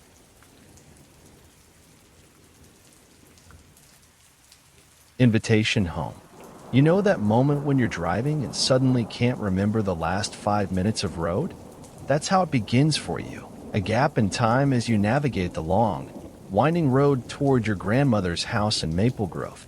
You haven't been back since you were a child. 20 years is a long time, but when your lawyer called about the inheritance, there wasn't much choice. Grandmother Eleanor passed away, leaving you the old Victorian that's been in your family for generations. The car's GPS loses signal as you turn onto Whispering Pine Road. The trees form a cathedral of shadow above, filtering the late afternoon light into patterns that shift across your dashboard. You roll down the window, and the scent of pine and something else, something earthy and sweet, fills the car. I must have taken a wrong turn, you think, but the road keeps narrowing until finally, you see it, the house standing tall against the darkening sky. It looks smaller than you remember, its blue paint faded to a ghostly gray. The porch sags slightly, like an old person who's grown tired of standing. As you step out of the car, a chill breeze touches your neck. October in Maple Grove is colder than you expected. You grab your overnight bag. You only plan to stay long enough to assess the property and meet with the realtor tomorrow. The key feels unnaturally heavy in your palm, ornate brass that looks freshly polished despite its age. It slides into the lock with surprising ease, as if the house has been waiting for you. The door swings open with a sigh. "Hello," you call, though you know no one will answer. The entryway smells of lemon polish and dried flowers. To your right, the living room sits in perfect order, not the abandoned home of a woman who died 3 months ago, but a meticulously maintained space. A fire glows in the hearth, crackling softly. That's impossible, you think, but the warmth against your skin is real. On the mantel, you notice a row of photographs. You step closer, drawn by a face you recognize as your own, only it's not quite right. The eyes are different. Your school photo from 3rd grade, but not as you remember it. You set down your bag and move deeper into the house. In the kitchen, a tea kettle sits on the stove, steam rising from its spout. A single cup waits on the counter, a tea bag already placed inside. Your phone chirps, a text message. "Welcome home. So glad you finally accepted my invitation." The number isn't one you recognize. "Wrong number," you text back. A reply comes instantly. "No mistake. Look out the window." When you glance toward the window above the sink, you see only your reflection against the darkening glass. But for an instant, just a heartbeat, your reflection smiles before you do. You drop the phone. It clatters against the tile floor, but doesn't break. "This is ridiculous," you say aloud, your voice sounding too loud in the quiet house. "I'm tired from the drive." Upstairs, you find the bedroom that must have been prepared for you. Fresh sheets on the bed, towels folded on the dresser. A nightgown, your size exactly, laid out as if expecting you. But how could that be? No one knew exactly when you were arriving. You open the closet and find clothes that could be yours in styles you prefer, but you've never seen them before. A gray sweater feels soft between your fingers, and you're struck by a memory of wearing it by a lakeside, that you've never owned such a sweater. Back downstairs, you notice something you missed before. A door beneath the staircase, small and unremarkable. You remember being forbidden to open it as a child. Your grandmother's one rule: never open the basement door. Your hand reaches for the knob without conscious thought. It's locked. Relief and disappointment mingle in your chest as you return to the kitchen. The tea is still hot. You drink it without questioning now, the warmth spreading through your limbs, making your eyelids heavy. That night, you dream of standing in the yard behind the house, looking up at your bedroom window. Someone who looks exactly like you stares back, mouth moving in words you can't hear. When you try to run, your feet sink into the soft earth as if it's quicksand. You wake to the sound of piano music drifting up from downstairs, a familiar lullaby your grandmother used to play. The clock reads 3:17 a.m. The wind must have knocked something over, triggered some old music box, you tell yourself, but you know the house doesn't contain a piano. The music stops when your feet touch the floor. In the silence that follows, you hear light footsteps on the stairs, ascending, pausing, then continuing. Your door remains closed, but a shadow appears in the gap beneath it, someone standing outside your room. "Who's there?" Your voice comes out as a whisper. The shadow doesn't move, but you hear breathing, soft, rhythmic, matching your own. Minutes pass, or perhaps only seconds, before the shadow retreats. You wait until morning before opening the door. The realtor calls to cancel. Family emergency. She'll reschedule soon. You spend the day exploring the house, finding strange inconsistencies. Photos of family gatherings you never attended. Books on the shelves with your name written inside the covers, that you've never read them. In your grandmother's study, you find journals dating back decades, and in the most recent one, Entries written in your grandmother's elegant script that detail conversations with you from last month, long after she was dead. October 2nd. Had tea with my grandchild today. We discussed the transition. They're still resistant, but time will resolve that. The final entry is dated yesterday. They've arrived. The house has waited so long. Soon they'll find their way home. That night, the basement door stands ajar. You know you shouldn't, but your feet carry you down the wooden steps into darkness. You fumble for a light switch and find one, flooding the space with harsh fluorescent light. The basement is a perfect replica of your apartment in the city, down to the coffee mug you left in the sink yesterday morning before driving here. But everything is reversed mirror image. On the counter, you find your phone, the one still in your pocket, showing missed calls from friends wondering where you've been for the past week. But you've only been gone a day. A newspaper sits open to the obituaries. Your name is there, the date of death listed as 1 week ago. Car accident on the way to Maple Grove. The light flickers and goes out. When it returns seconds later, you're staring at yourself, another you, sitting calmly on the couch in this mirror apartment. Don't be frightened, your duplicate says, voice identical to your own. The transition is always disorienting. What is this? You demand, voice shaking. This house has been in our family for generations, your other self explains. It exists in two places at once, the world of the living and something adjacent. When family members die before their time, the house offers sanctuary, a chance to remain. The duplicate smiles. Grandmother told you never to open the basement door because she knew you'd be drawn to it eventually. When your time came, I'm not dead, you insist. Your other self looks at you with pity. Part of you survived the crash, enough to make it here. But you've been between worlds for days now, coming to terms with what happened. You remember the gap in your memory while driving, the strange sensation that time had slipped. I can show you, your duplicate offers, gesturing to a door that shouldn't exist in this basement replica, a door that was never in your apartment. Against all instinct, you follow yourself through it. Beyond lies a stretch of highway at twilight. In the distance, you see headlights, your car, approaching a sharp curve. You watch as the driver, you, glances down at the GPS for just a moment too long. The car veers, breaks through the guardrail, and plummets into the ravine below. The house called you home, your duplicate whispers. It always does. When you turn around, the door is gone. You're standing in the living room of your grandmother's house. Morning light streams through the windows. On the mantel, a new photograph has appeared. You and your grandmother, arms around each other, both smiling, a picture that was never taken in your lifetime. Your phone rings. The realtor, rescheduling her visit. I'm afraid I won't be selling after all, you hear yourself say. I've decided to stay. As you hang up, you catch your reflection in the hallway mirror.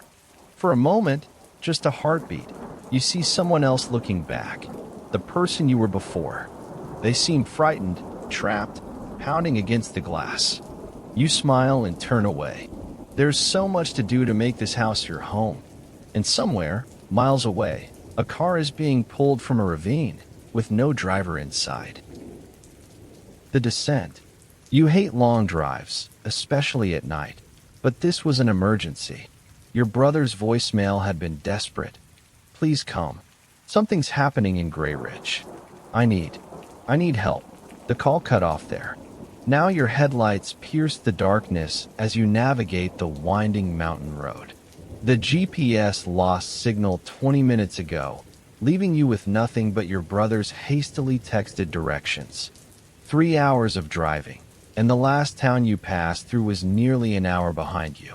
Rain begins to patter against your windshield. Small droplets at first, then a sudden downpour that reduces visibility to mere feet. Perfect. You slow down, leaning forward in your seat as you strain to see the road ahead. A sign appears, Grey Ridge, 5 miles. Relief washes over you. Almost there, but something feels wrong about the sign. In your headlights, it looks weathered, far older than it should. And as that rust-colored streaking down its face. You blink, and it's just rain sliding down metal. The road narrows as you descend into a valley. Tall pines crowd close on either side, their branches reaching like grasping fingers over the pavement. Your radio, which has been playing soft music to keep you company, suddenly crackles with static. You reach to adjust it, but the static only grows louder, occasionally broken by what sounds like whispered words. You switch it off. The silence feels heavier somehow.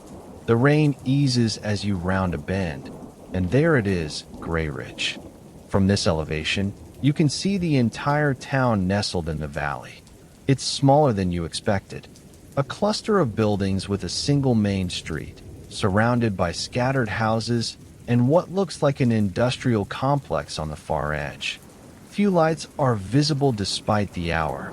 Not that late, just past 9 p.m. As you descend toward town, your headlights catch something on the road. You slam on the brakes. A deer, just standing there, staring at your car. Its eyes reflect your headlights, unnaturally bright, almost glowing. It doesn't move, doesn't even seem startled.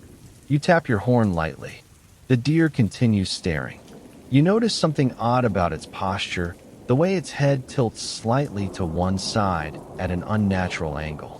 You press the horn longer, and it finally moves, stepping deliberately off the road. But it doesn't run into the woods. It turns its head, keeping those reflective eyes on you as you slowly drive past. In your rearview mirror, you could swear it's still watching you. The road levels out as you enter town. Main Street is deserted. No pedestrians, no cars moving or parked along the curb. The storefronts are dark except for a single diner halfway down the street, its neon sign buzzing and flickering. Grey Ridge Diner, open 24 hours. Your brother's house is on the outskirts of town, but you need directions. The diner seems like the only place to ask. You park out front and step outside. The air feels wrong somehow, too heavy, too still. The rain has stopped completely, but the ground isn't wet. Was it even raining at all?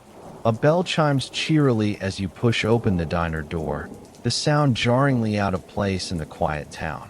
Inside, people sit scattered at different tables. An elderly man at the counter, a middle-aged couple in a booth by the window, and a young woman in the far corner. All of them turn to look at you simultaneously. Their expressions are blank, expectant. Evening, you say, your voice sounding too loud. I'm looking for Cedar Lane. My brother lives there.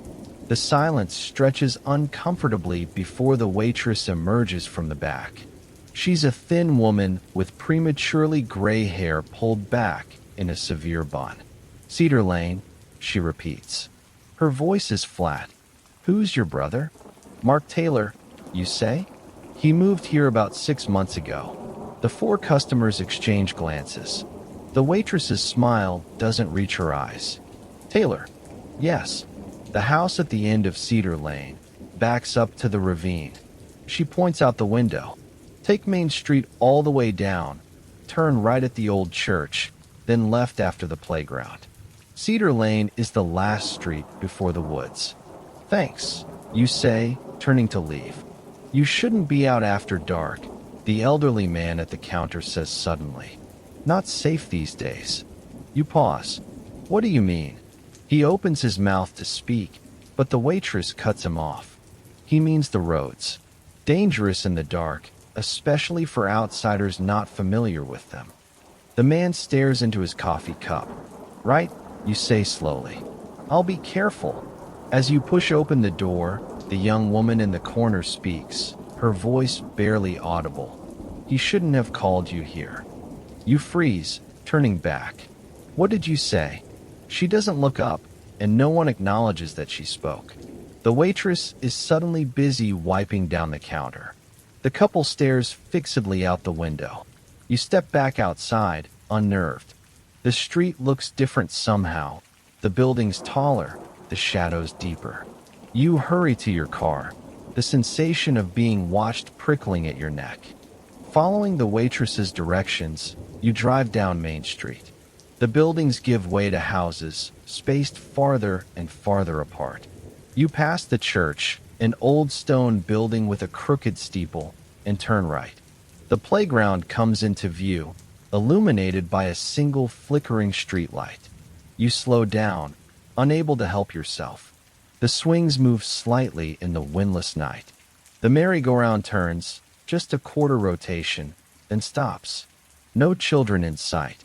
Turn left, past the playground. Cedar Lane is narrow, with only 4 houses, 2 on each side. At the very end, set back from the others, is a small craftsman with peeling blue paint. Your brother's house. His car is parked in the driveway. You pull up behind it and cut the engine. The silence is immediate and complete. No insects chirping, no distant traffic, not even the sound of wind in the trees that line the ravine behind the house. The porch light is on, but no lights shine from inside. You approach the front door, listening. Nothing. You knock. Mark? It's me. No answer. You try the handle. Unlocked.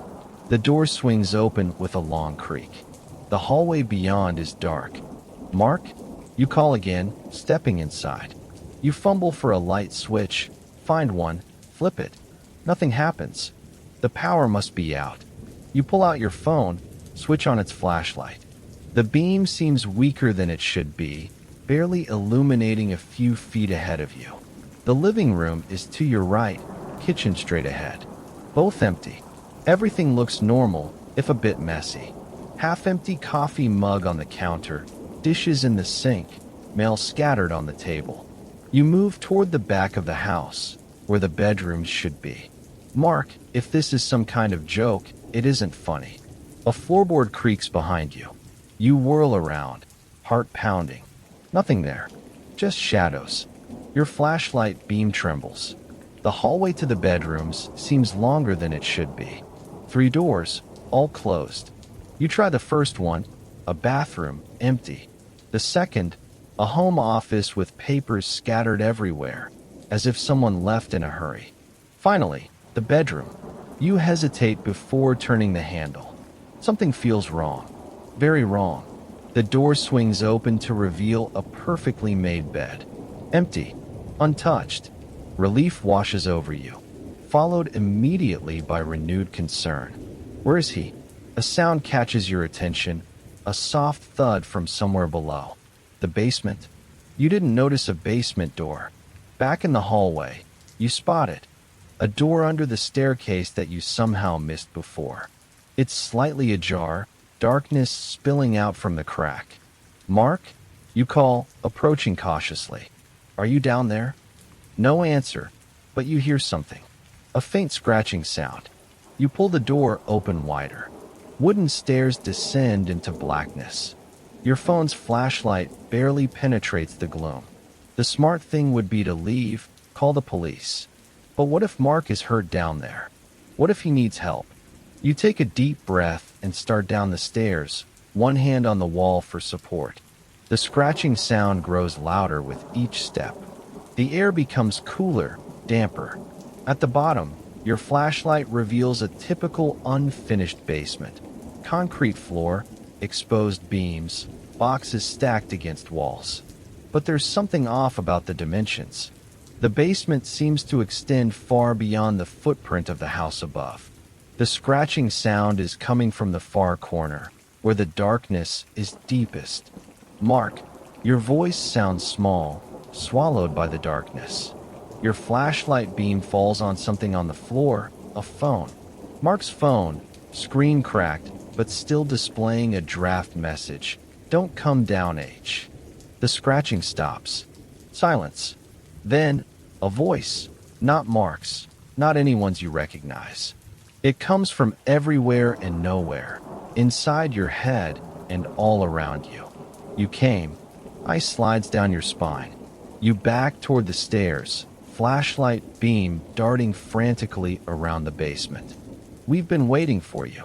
Something moves in the corner, a shifting of shadows, darker than the darkness.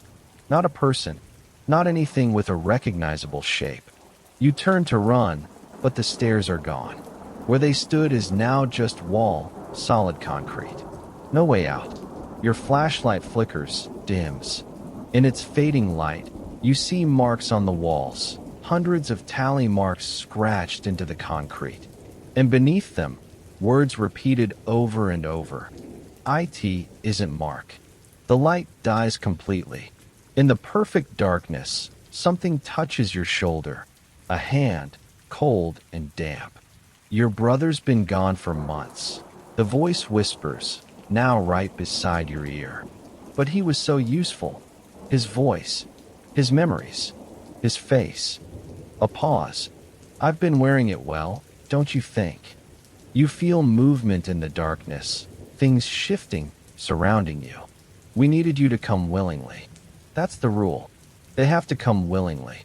More hands now, touching your arms, your back, your face. Dozens of them, all cold, all wrong somehow. Too many fingers, joints bending the wrong way. The town needs new blood, new faces. The voice changes, shifts into a perfect imitation of Mark's. And you'll do nicely, won't you? Something sharp presses against your temple. Your vision swims, though there's nothing to see in the darkness. Don't worry, says your brother's voice, no longer coming from outside, but somehow from inside your own head. You'll get used to the descent. We all do. Your perception splits. You're still standing in the basement, but you're also suddenly driving your car again, approaching Grey Ridge for what feels like the first time. Rain begins to patter against your windshield. In the basement, you feel your body changing, conforming to something else's will. In the car, you see a deer in the road ahead, its neck bent at an unnatural angle. Welcome to Grey Ridge, whispers the voice, using your mouth to form the words. Someone new will be joining us soon. And as your consciousness fragments further, you realize with horror that you are becoming the town itself. Every building, every empty street, every blank-faced resident. Your memories are being absorbed, distributed, shared among the collective that is Grey Ridge. In your final moments of individuality, you understand the truth. Grey Ridge isn't on any map because it isn't a place. It's a hunger, and it's always growing. Somewhere on a winding mountain road, a car approaches a weathered sign. Grey Ridge, 5 miles. Inside, a driver leans forward, straining to see through the sudden downpour. They're coming to find someone they love, and you'll be waiting. The descent. You hate long drives, especially at night, but this was an emergency. Your brother's voicemail had been desperate. Please come. Something's happening in Grey Ridge. I need help. The call cut off there. Now your headlights pierce the darkness as you navigate the winding mountain road. The GPS lost signal 20 minutes ago, leaving you with nothing but your brother's hastily texted directions. 3 hours of driving, and the last town you passed through is nearly an hour behind you. Rain begins to patter against your windshield. Small droplets at first, then a sudden downpour that reduces visibility to mere feet. Perfect. You slow down, leaning forward in your seat as you strain to see the road ahead. A sign appears, Grey Ridge, 5 miles. Relief washes over you. Almost there. But something feels wrong about the sign. In your headlights, it looks weathered, far older than it should. And is that rust-colored streaking down its face? You blink, and it's just rain sliding down metal. The road narrows as you descend into a valley. Tall pines crowd close on either side, their branches reaching like grasping fingers over the pavement. Your radio, which has been playing soft music to keep you company, suddenly crackles with static. You reach to adjust it, but the static only grows louder, occasionally broken by what sounds like whispered words. You switch it off. The silence feels heavier somehow. The rain eases as you round a bend, and there it is, Grey Ridge. From this elevation, you can see the entire town nestled in the valley. It's smaller than you expected. A cluster of buildings with a single main street. surrounded by scattered houses and what looks like an industrial complex on the far edge. Few lights are visible despite the hour, not that late, just past 9 p.m. As you descend toward town, your headlights catch something on the road. You slam on the brakes. A deer, just standing there, staring at your car. Its eyes reflect your headlights unnaturally bright, almost glowing.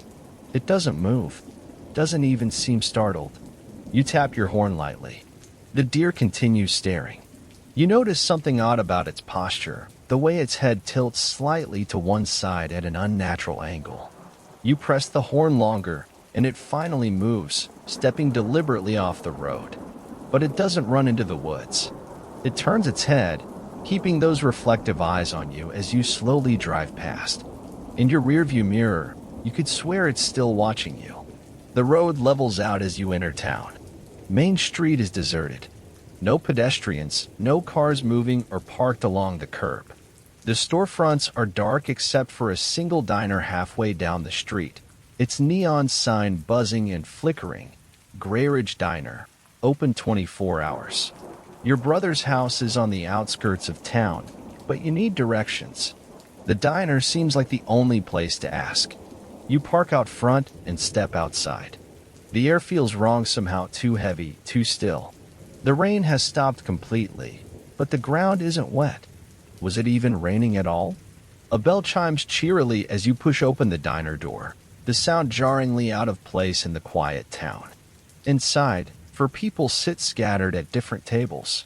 An elderly man at the counter, a middle-aged couple in a booth by the window, and a young woman in the far corner.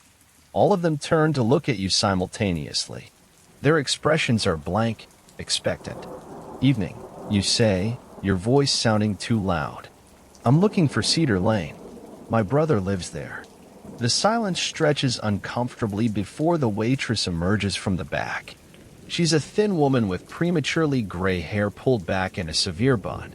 Cedar Lane, she repeats. Her voice is flat. Who's your brother? Mark Taylor, you say.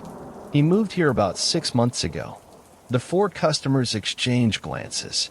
The waitress's smile doesn't reach her eyes. Taylor. Yes. The house at the end of Cedar Lane backs up to the ravine. She points out the window. Take Main Street all the way down. Turn right at the old church, then left after the playground. Cedar Lane is the last street before the woods. Thanks, you say, turning to leave. You shouldn't be out after dark, the elderly man at the counter says suddenly. Not safe these days. You pause. What do you mean? He opens his mouth to speak, but the waitress cuts him off. He means the roads. Dangerous in the dark, especially for outsiders not familiar with them.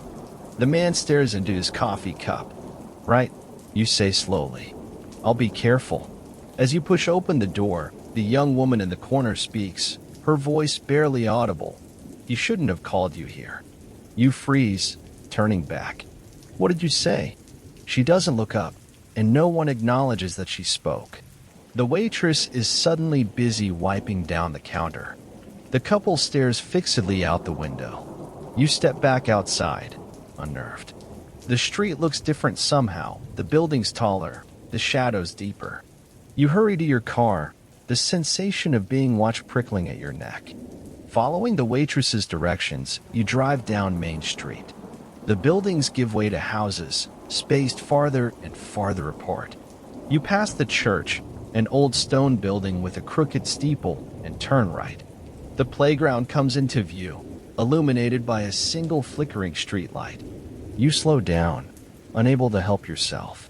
The swings move slightly in the windless night.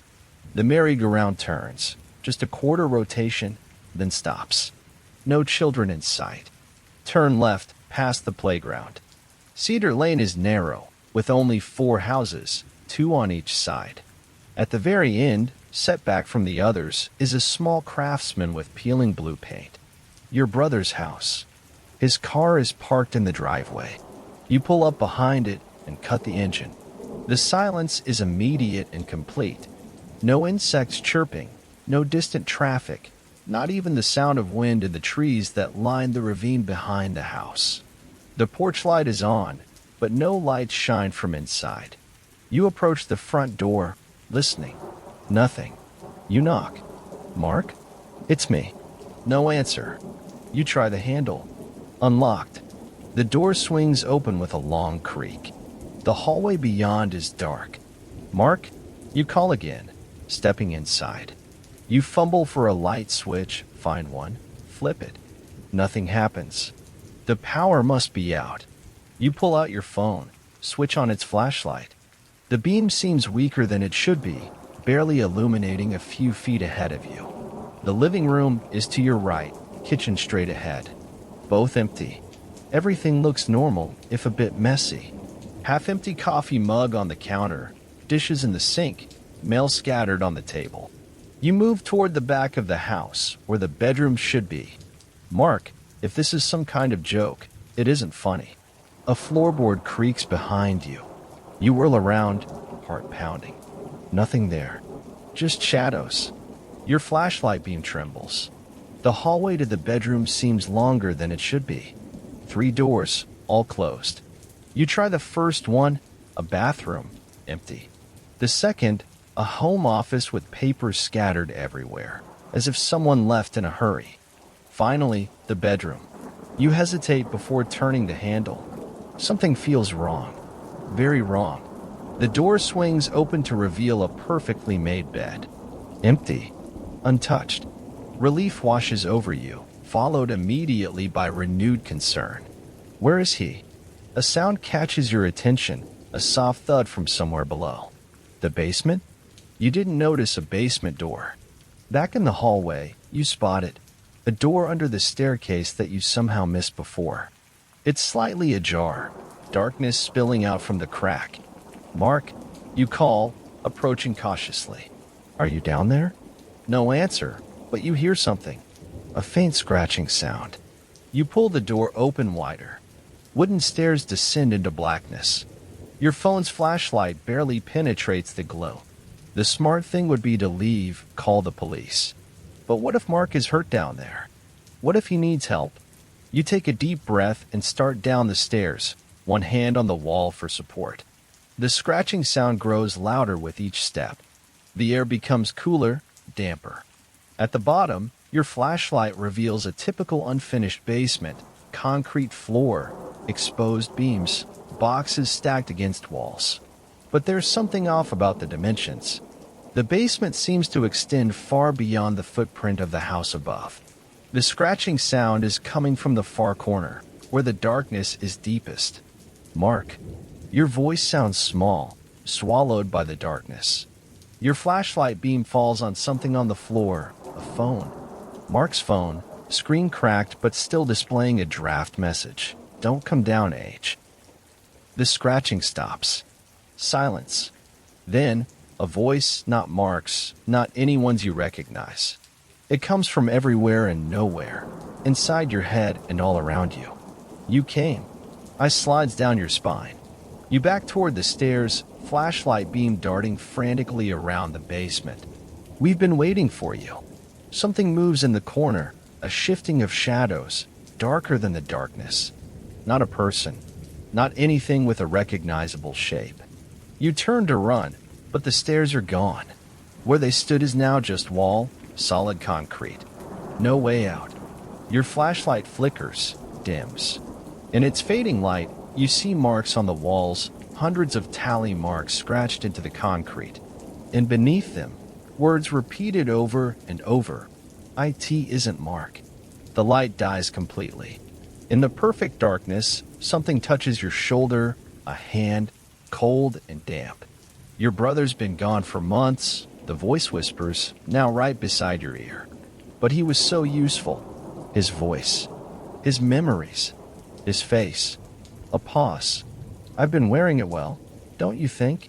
You feel movement in the darkness, things shifting, surrounding you. We needed you to come willingly. That's the rule. They have to come willingly. More hands now, touching your arms, your back, your face. Dozens of them, all cold, all wrong somehow, too many fingers, joints bending the wrong way. The town needs new blood, new faces. The voice changes, shifts into a perfect imitation of Mark's. And you'll do nicely, won't you? Something sharp presses against your temple. Your vision swims, but there's nothing to see in the darkness.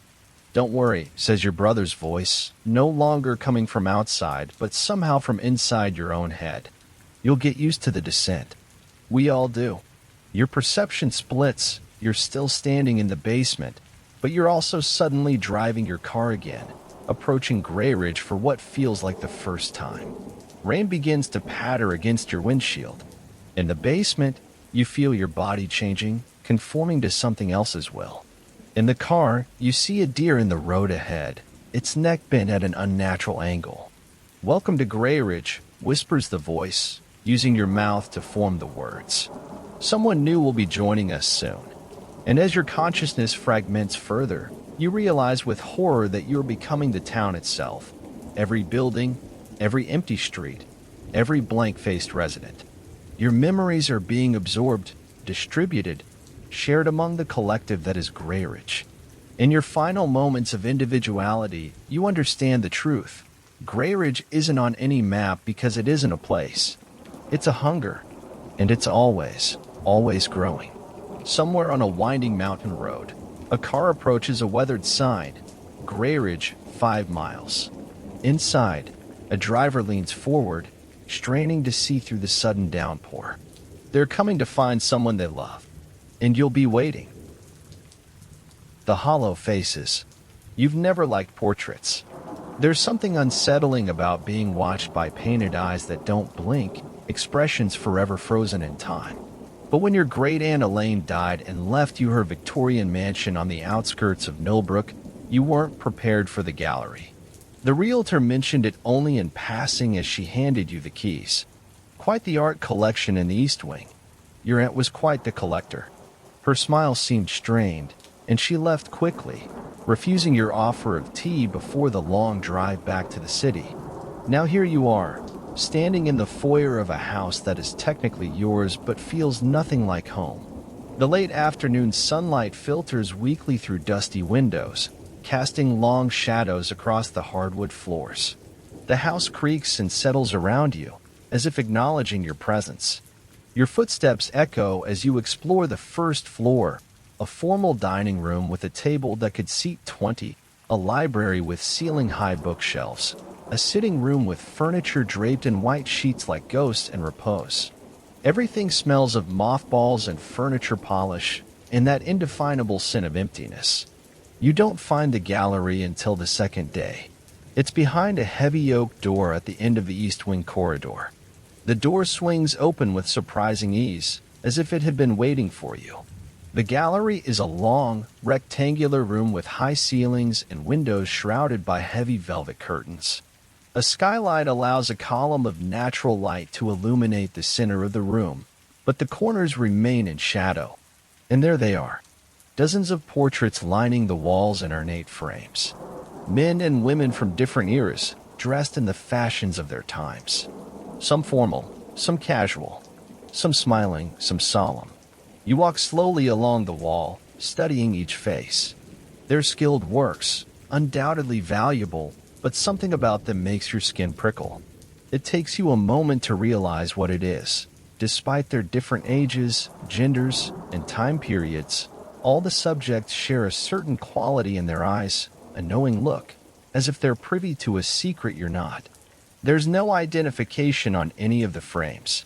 No plaques with names or dates. Just face after anonymous face. In the center of the room stands a wooden podium with a large, leather-bound book. You open it to find a register with neat handwritten entries. Names and dates, but no further explanation. The most recent entry is from just 3 weeks ago, shortly before your aunt's death, Eleanor Whitman, March 22nd. A chill runs down your spine when you notice something odd about the book. The pages aren't numbered sequentially. They jump from page 212 to page 221. 9 missing pages. When you try to determine where they were removed, you find the binding perfect, undisturbed, as if those pages never existed at all. You close the book, suddenly eager to leave this room, but as you turn to go, you notice something that stops you cold. A blank space on the wall. An empty spot among the portraits, with only a nail and a faint rectangular outline and the faded wallpaper showing where a frame once hung. That night, you dream of the gallery. In your dream, you stand before the empty space on the wall, and somehow you know, with that certain dream logic, that the missing portrait is of you. You wake with a start at 3:17 a.m. The house is silent except for the distant ticking of a grandfather clock somewhere downstairs. You tell yourself it was just a dream, just your mind processing the strangeness of inheriting a house from a relative you barely knew. But sleep eludes you, so you make your way to the kitchen. The wooden floors are cold beneath your bare feet.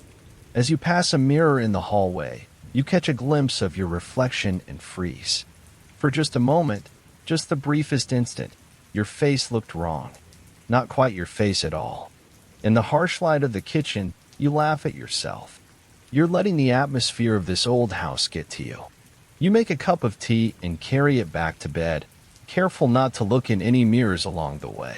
The next morning, you decide to learn more about the portraits. You call the family lawyer who handled Elaine's estate. The collection? Yes, quite remarkable, he says. Your aunt was very protective of it. Family legacy, she always said. Do you know who the people in the portraits are? You ask. A pause on the line. I believe they're all family members. Distant relations. Your aunt was quite the genealogist. And the register? The book in the gallery? Another pause, longer this time. I'm not familiar with any register. After you hang up, you return to the gallery with renewed curiosity. In daylight, with the curtains drawn back, the room seems less intimidating. You study the portraits more carefully now. If these are family members, do you share any resemblance with them? You try to find your mother's eyes, your father's jawline, any familiar feature in these strangers' faces. That's when you notice something you missed yesterday. In the bottom right corner of each portrait, there's a small signature, E. Whitman. Eleanor Whitman, the last name in the register. But that can't be right. The portraits span different time periods, some clearly from the 19th century. No single artist could have painted them all. Unless. You flip through the register again, this time paying attention to the dates. The earliest entry is from 1842. The name is partially obscured by a water stain, but it clearly ends with Whitman. The next entry is 1867, then 1890. The intervals between dates grow shorter as you move toward the present. And there are gaps, periods where no entries appear for decades. 9 gaps to be precise. The same number as the missing pages. You're so engrossed in the register that you don't immediately notice the sound, a soft, rhythmic scratching coming from somewhere in the room. When you look up, the gallery appears empty. The scratching continues, like a pencil on paper. You move toward the sound, which leads you to a door camouflaged in the wood paneling. It opens to reveal a small studio, illuminated by a large north-facing window. An easel stands in the center, holding a canvas covered by a cloth. Paintbrushes soak in a jar of murky water. The air smells of oil paint and turpentine. But there's no one here. The scratching has stopped. With a trembling hand, you reach for the cloth covering the canvas. You hesitate for a moment, then pull it away. The canvas shows a portrait in progress. The background and clothing are complete, but the face is only partially rendered, just the outline and the beginning of features. Yet even at this stage, you recognize the subject. It's you. You stumble back to your bedroom and lock the door, your heart pounding. This doesn't make sense. Your aunt had been dead for weeks before you even arrived at this house. Who's been in that studio? Who started your portrait? You need answers. You tear through Elaine's desk in the study, rifling through papers and opening drawers. In the bottom drawer, secured with a small key you found in a Chinese puzzle box on the shelf, you discover a leather journal. The handwriting is spidery and cramped, but legible. May 4th, the hunger grows stronger. I resist, but for how long? The empty frame mocks me. Another migraine today. I saw EW in the mirror again. She's getting more insistent. May 10th, found myself in the studio today, brushes in hand. No memory of going there. The new canvas was already primed. Is it time? No, I must resist. I've thrown away the brushes. I've locked the studio door and hidden the key. May 15th, dreams of faces. So many faces without bodies, floating in darkness. They whisper my name, but it's not my name. It's hers. Always hers. May 17th, my reflection is wrong. Everything is wrong. The house knows. The portraits know. God help me, I know too. The entries become more erratic, the handwriting deteriorating. The final entry, dated just days before her death, consists of a single sentence. They want you next. You don't sleep that night. Or the next. You tell yourself you should leave, just pack a bag and go back to your apartment in the city. But something keeps you here. A need to understand. On the third day, exhaustion overtakes you. You fall asleep in the library, surrounded by books on art history and genealogy, none of which provided any answers. In your dream, you're standing in the gallery again, but everything is wrong. The portraits have changed. All the faces are the same now, the same woman, repeated dozens of times in different clothing, different poses, different time periods. When you look closely at one, the eyes move to meet yours. Then, slowly, horribly, every portrait in the room turns its head to look at you. Their mouths open in unison, but instead of sound, dark smoke pours out, filling the room. You wake gasping for air, the dream still vivid in your mind. As your breathing steadies, you realize someone is in the room with you. A woman sits in the armchair across from you. Her face is in shadow, but her silhouette is unmistakably that of an elderly woman. For a moment, you think it's your aunt, somehow returned from the grave. Who are you? You ask, your voice hoarse. You know who I am. The voice is like dry leaves rustling. I've been waiting for you. She leans forward into the light, and you see her face, or rather, the absence of a face. Where features should be, there's only a smooth, blank surface, like an artist's canvas before the first stroke of paint. You scramble backward, knocking over a stack of books. What are you? I am Eleanor Whitman, says the faceless woman. I am Elizabeth Whitman. I am Eloise Whitman. I am Elaine Whitman. With each name, her voice shifts, becomes younger, older, different yet somehow the same. I am all of them. And soon, I will be you. The next few days pass in a blur of terror and confusion. You see the faceless woman everywhere at glimpses at the end of hallways, reflections in windows, a shadow at the corner of your eye. But when you turn to look directly, she's gone. You don't go back to the gallery. You avoid mirrors. You sleep with the lights on. When you sleep at all, you try to leave once. You pack a bag, get in your car, and drive to the gate. But as you approach the iron gates at the end of the driveway, a crippling migraine hits you. Your vision blurs. Your ears ring. When it passes, you find yourself back in the house with no memory of returning. The house won't let you go. In desperation, you call the family lawyer again. Please, you beg, I need to know about Eleanor Whitman. About all the Whitmans. I shouldn't tell you this, he says, his voice low. Your aunt made me promise. But perhaps you need to know. The Whitman women have always been different, artistic, but troubled. There are stories, old stories about a curse or a gift, depending on who's telling it. The ability to capture more than just a likeness in a portrait. What does that mean? You demand. I don't know exactly, but there's a pattern. A Whitman woman creates portraits her whole life, then dies shortly after completing the final one. Always a self-portrait. Then another Whitman woman continues the work. It's been happening for generations. But I'm not. You begin, then stop. You never knew your father's family well. Could there be Whitman blood in your veins? Your aunt was the last, the lawyer continues. There are no other Whitman women. Except. He trails off. Except me. You finish for him. The line goes dead. That night, the migraine returns, worse than before.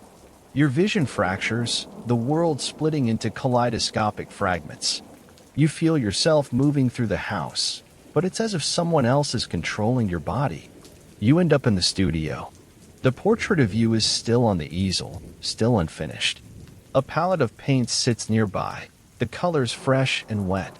Your hand reaches for a brush. You try to resist, but your fingers close around it anyway.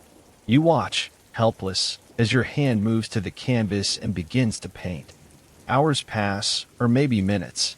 Time has no meaning as you work on the portrait, your portrait.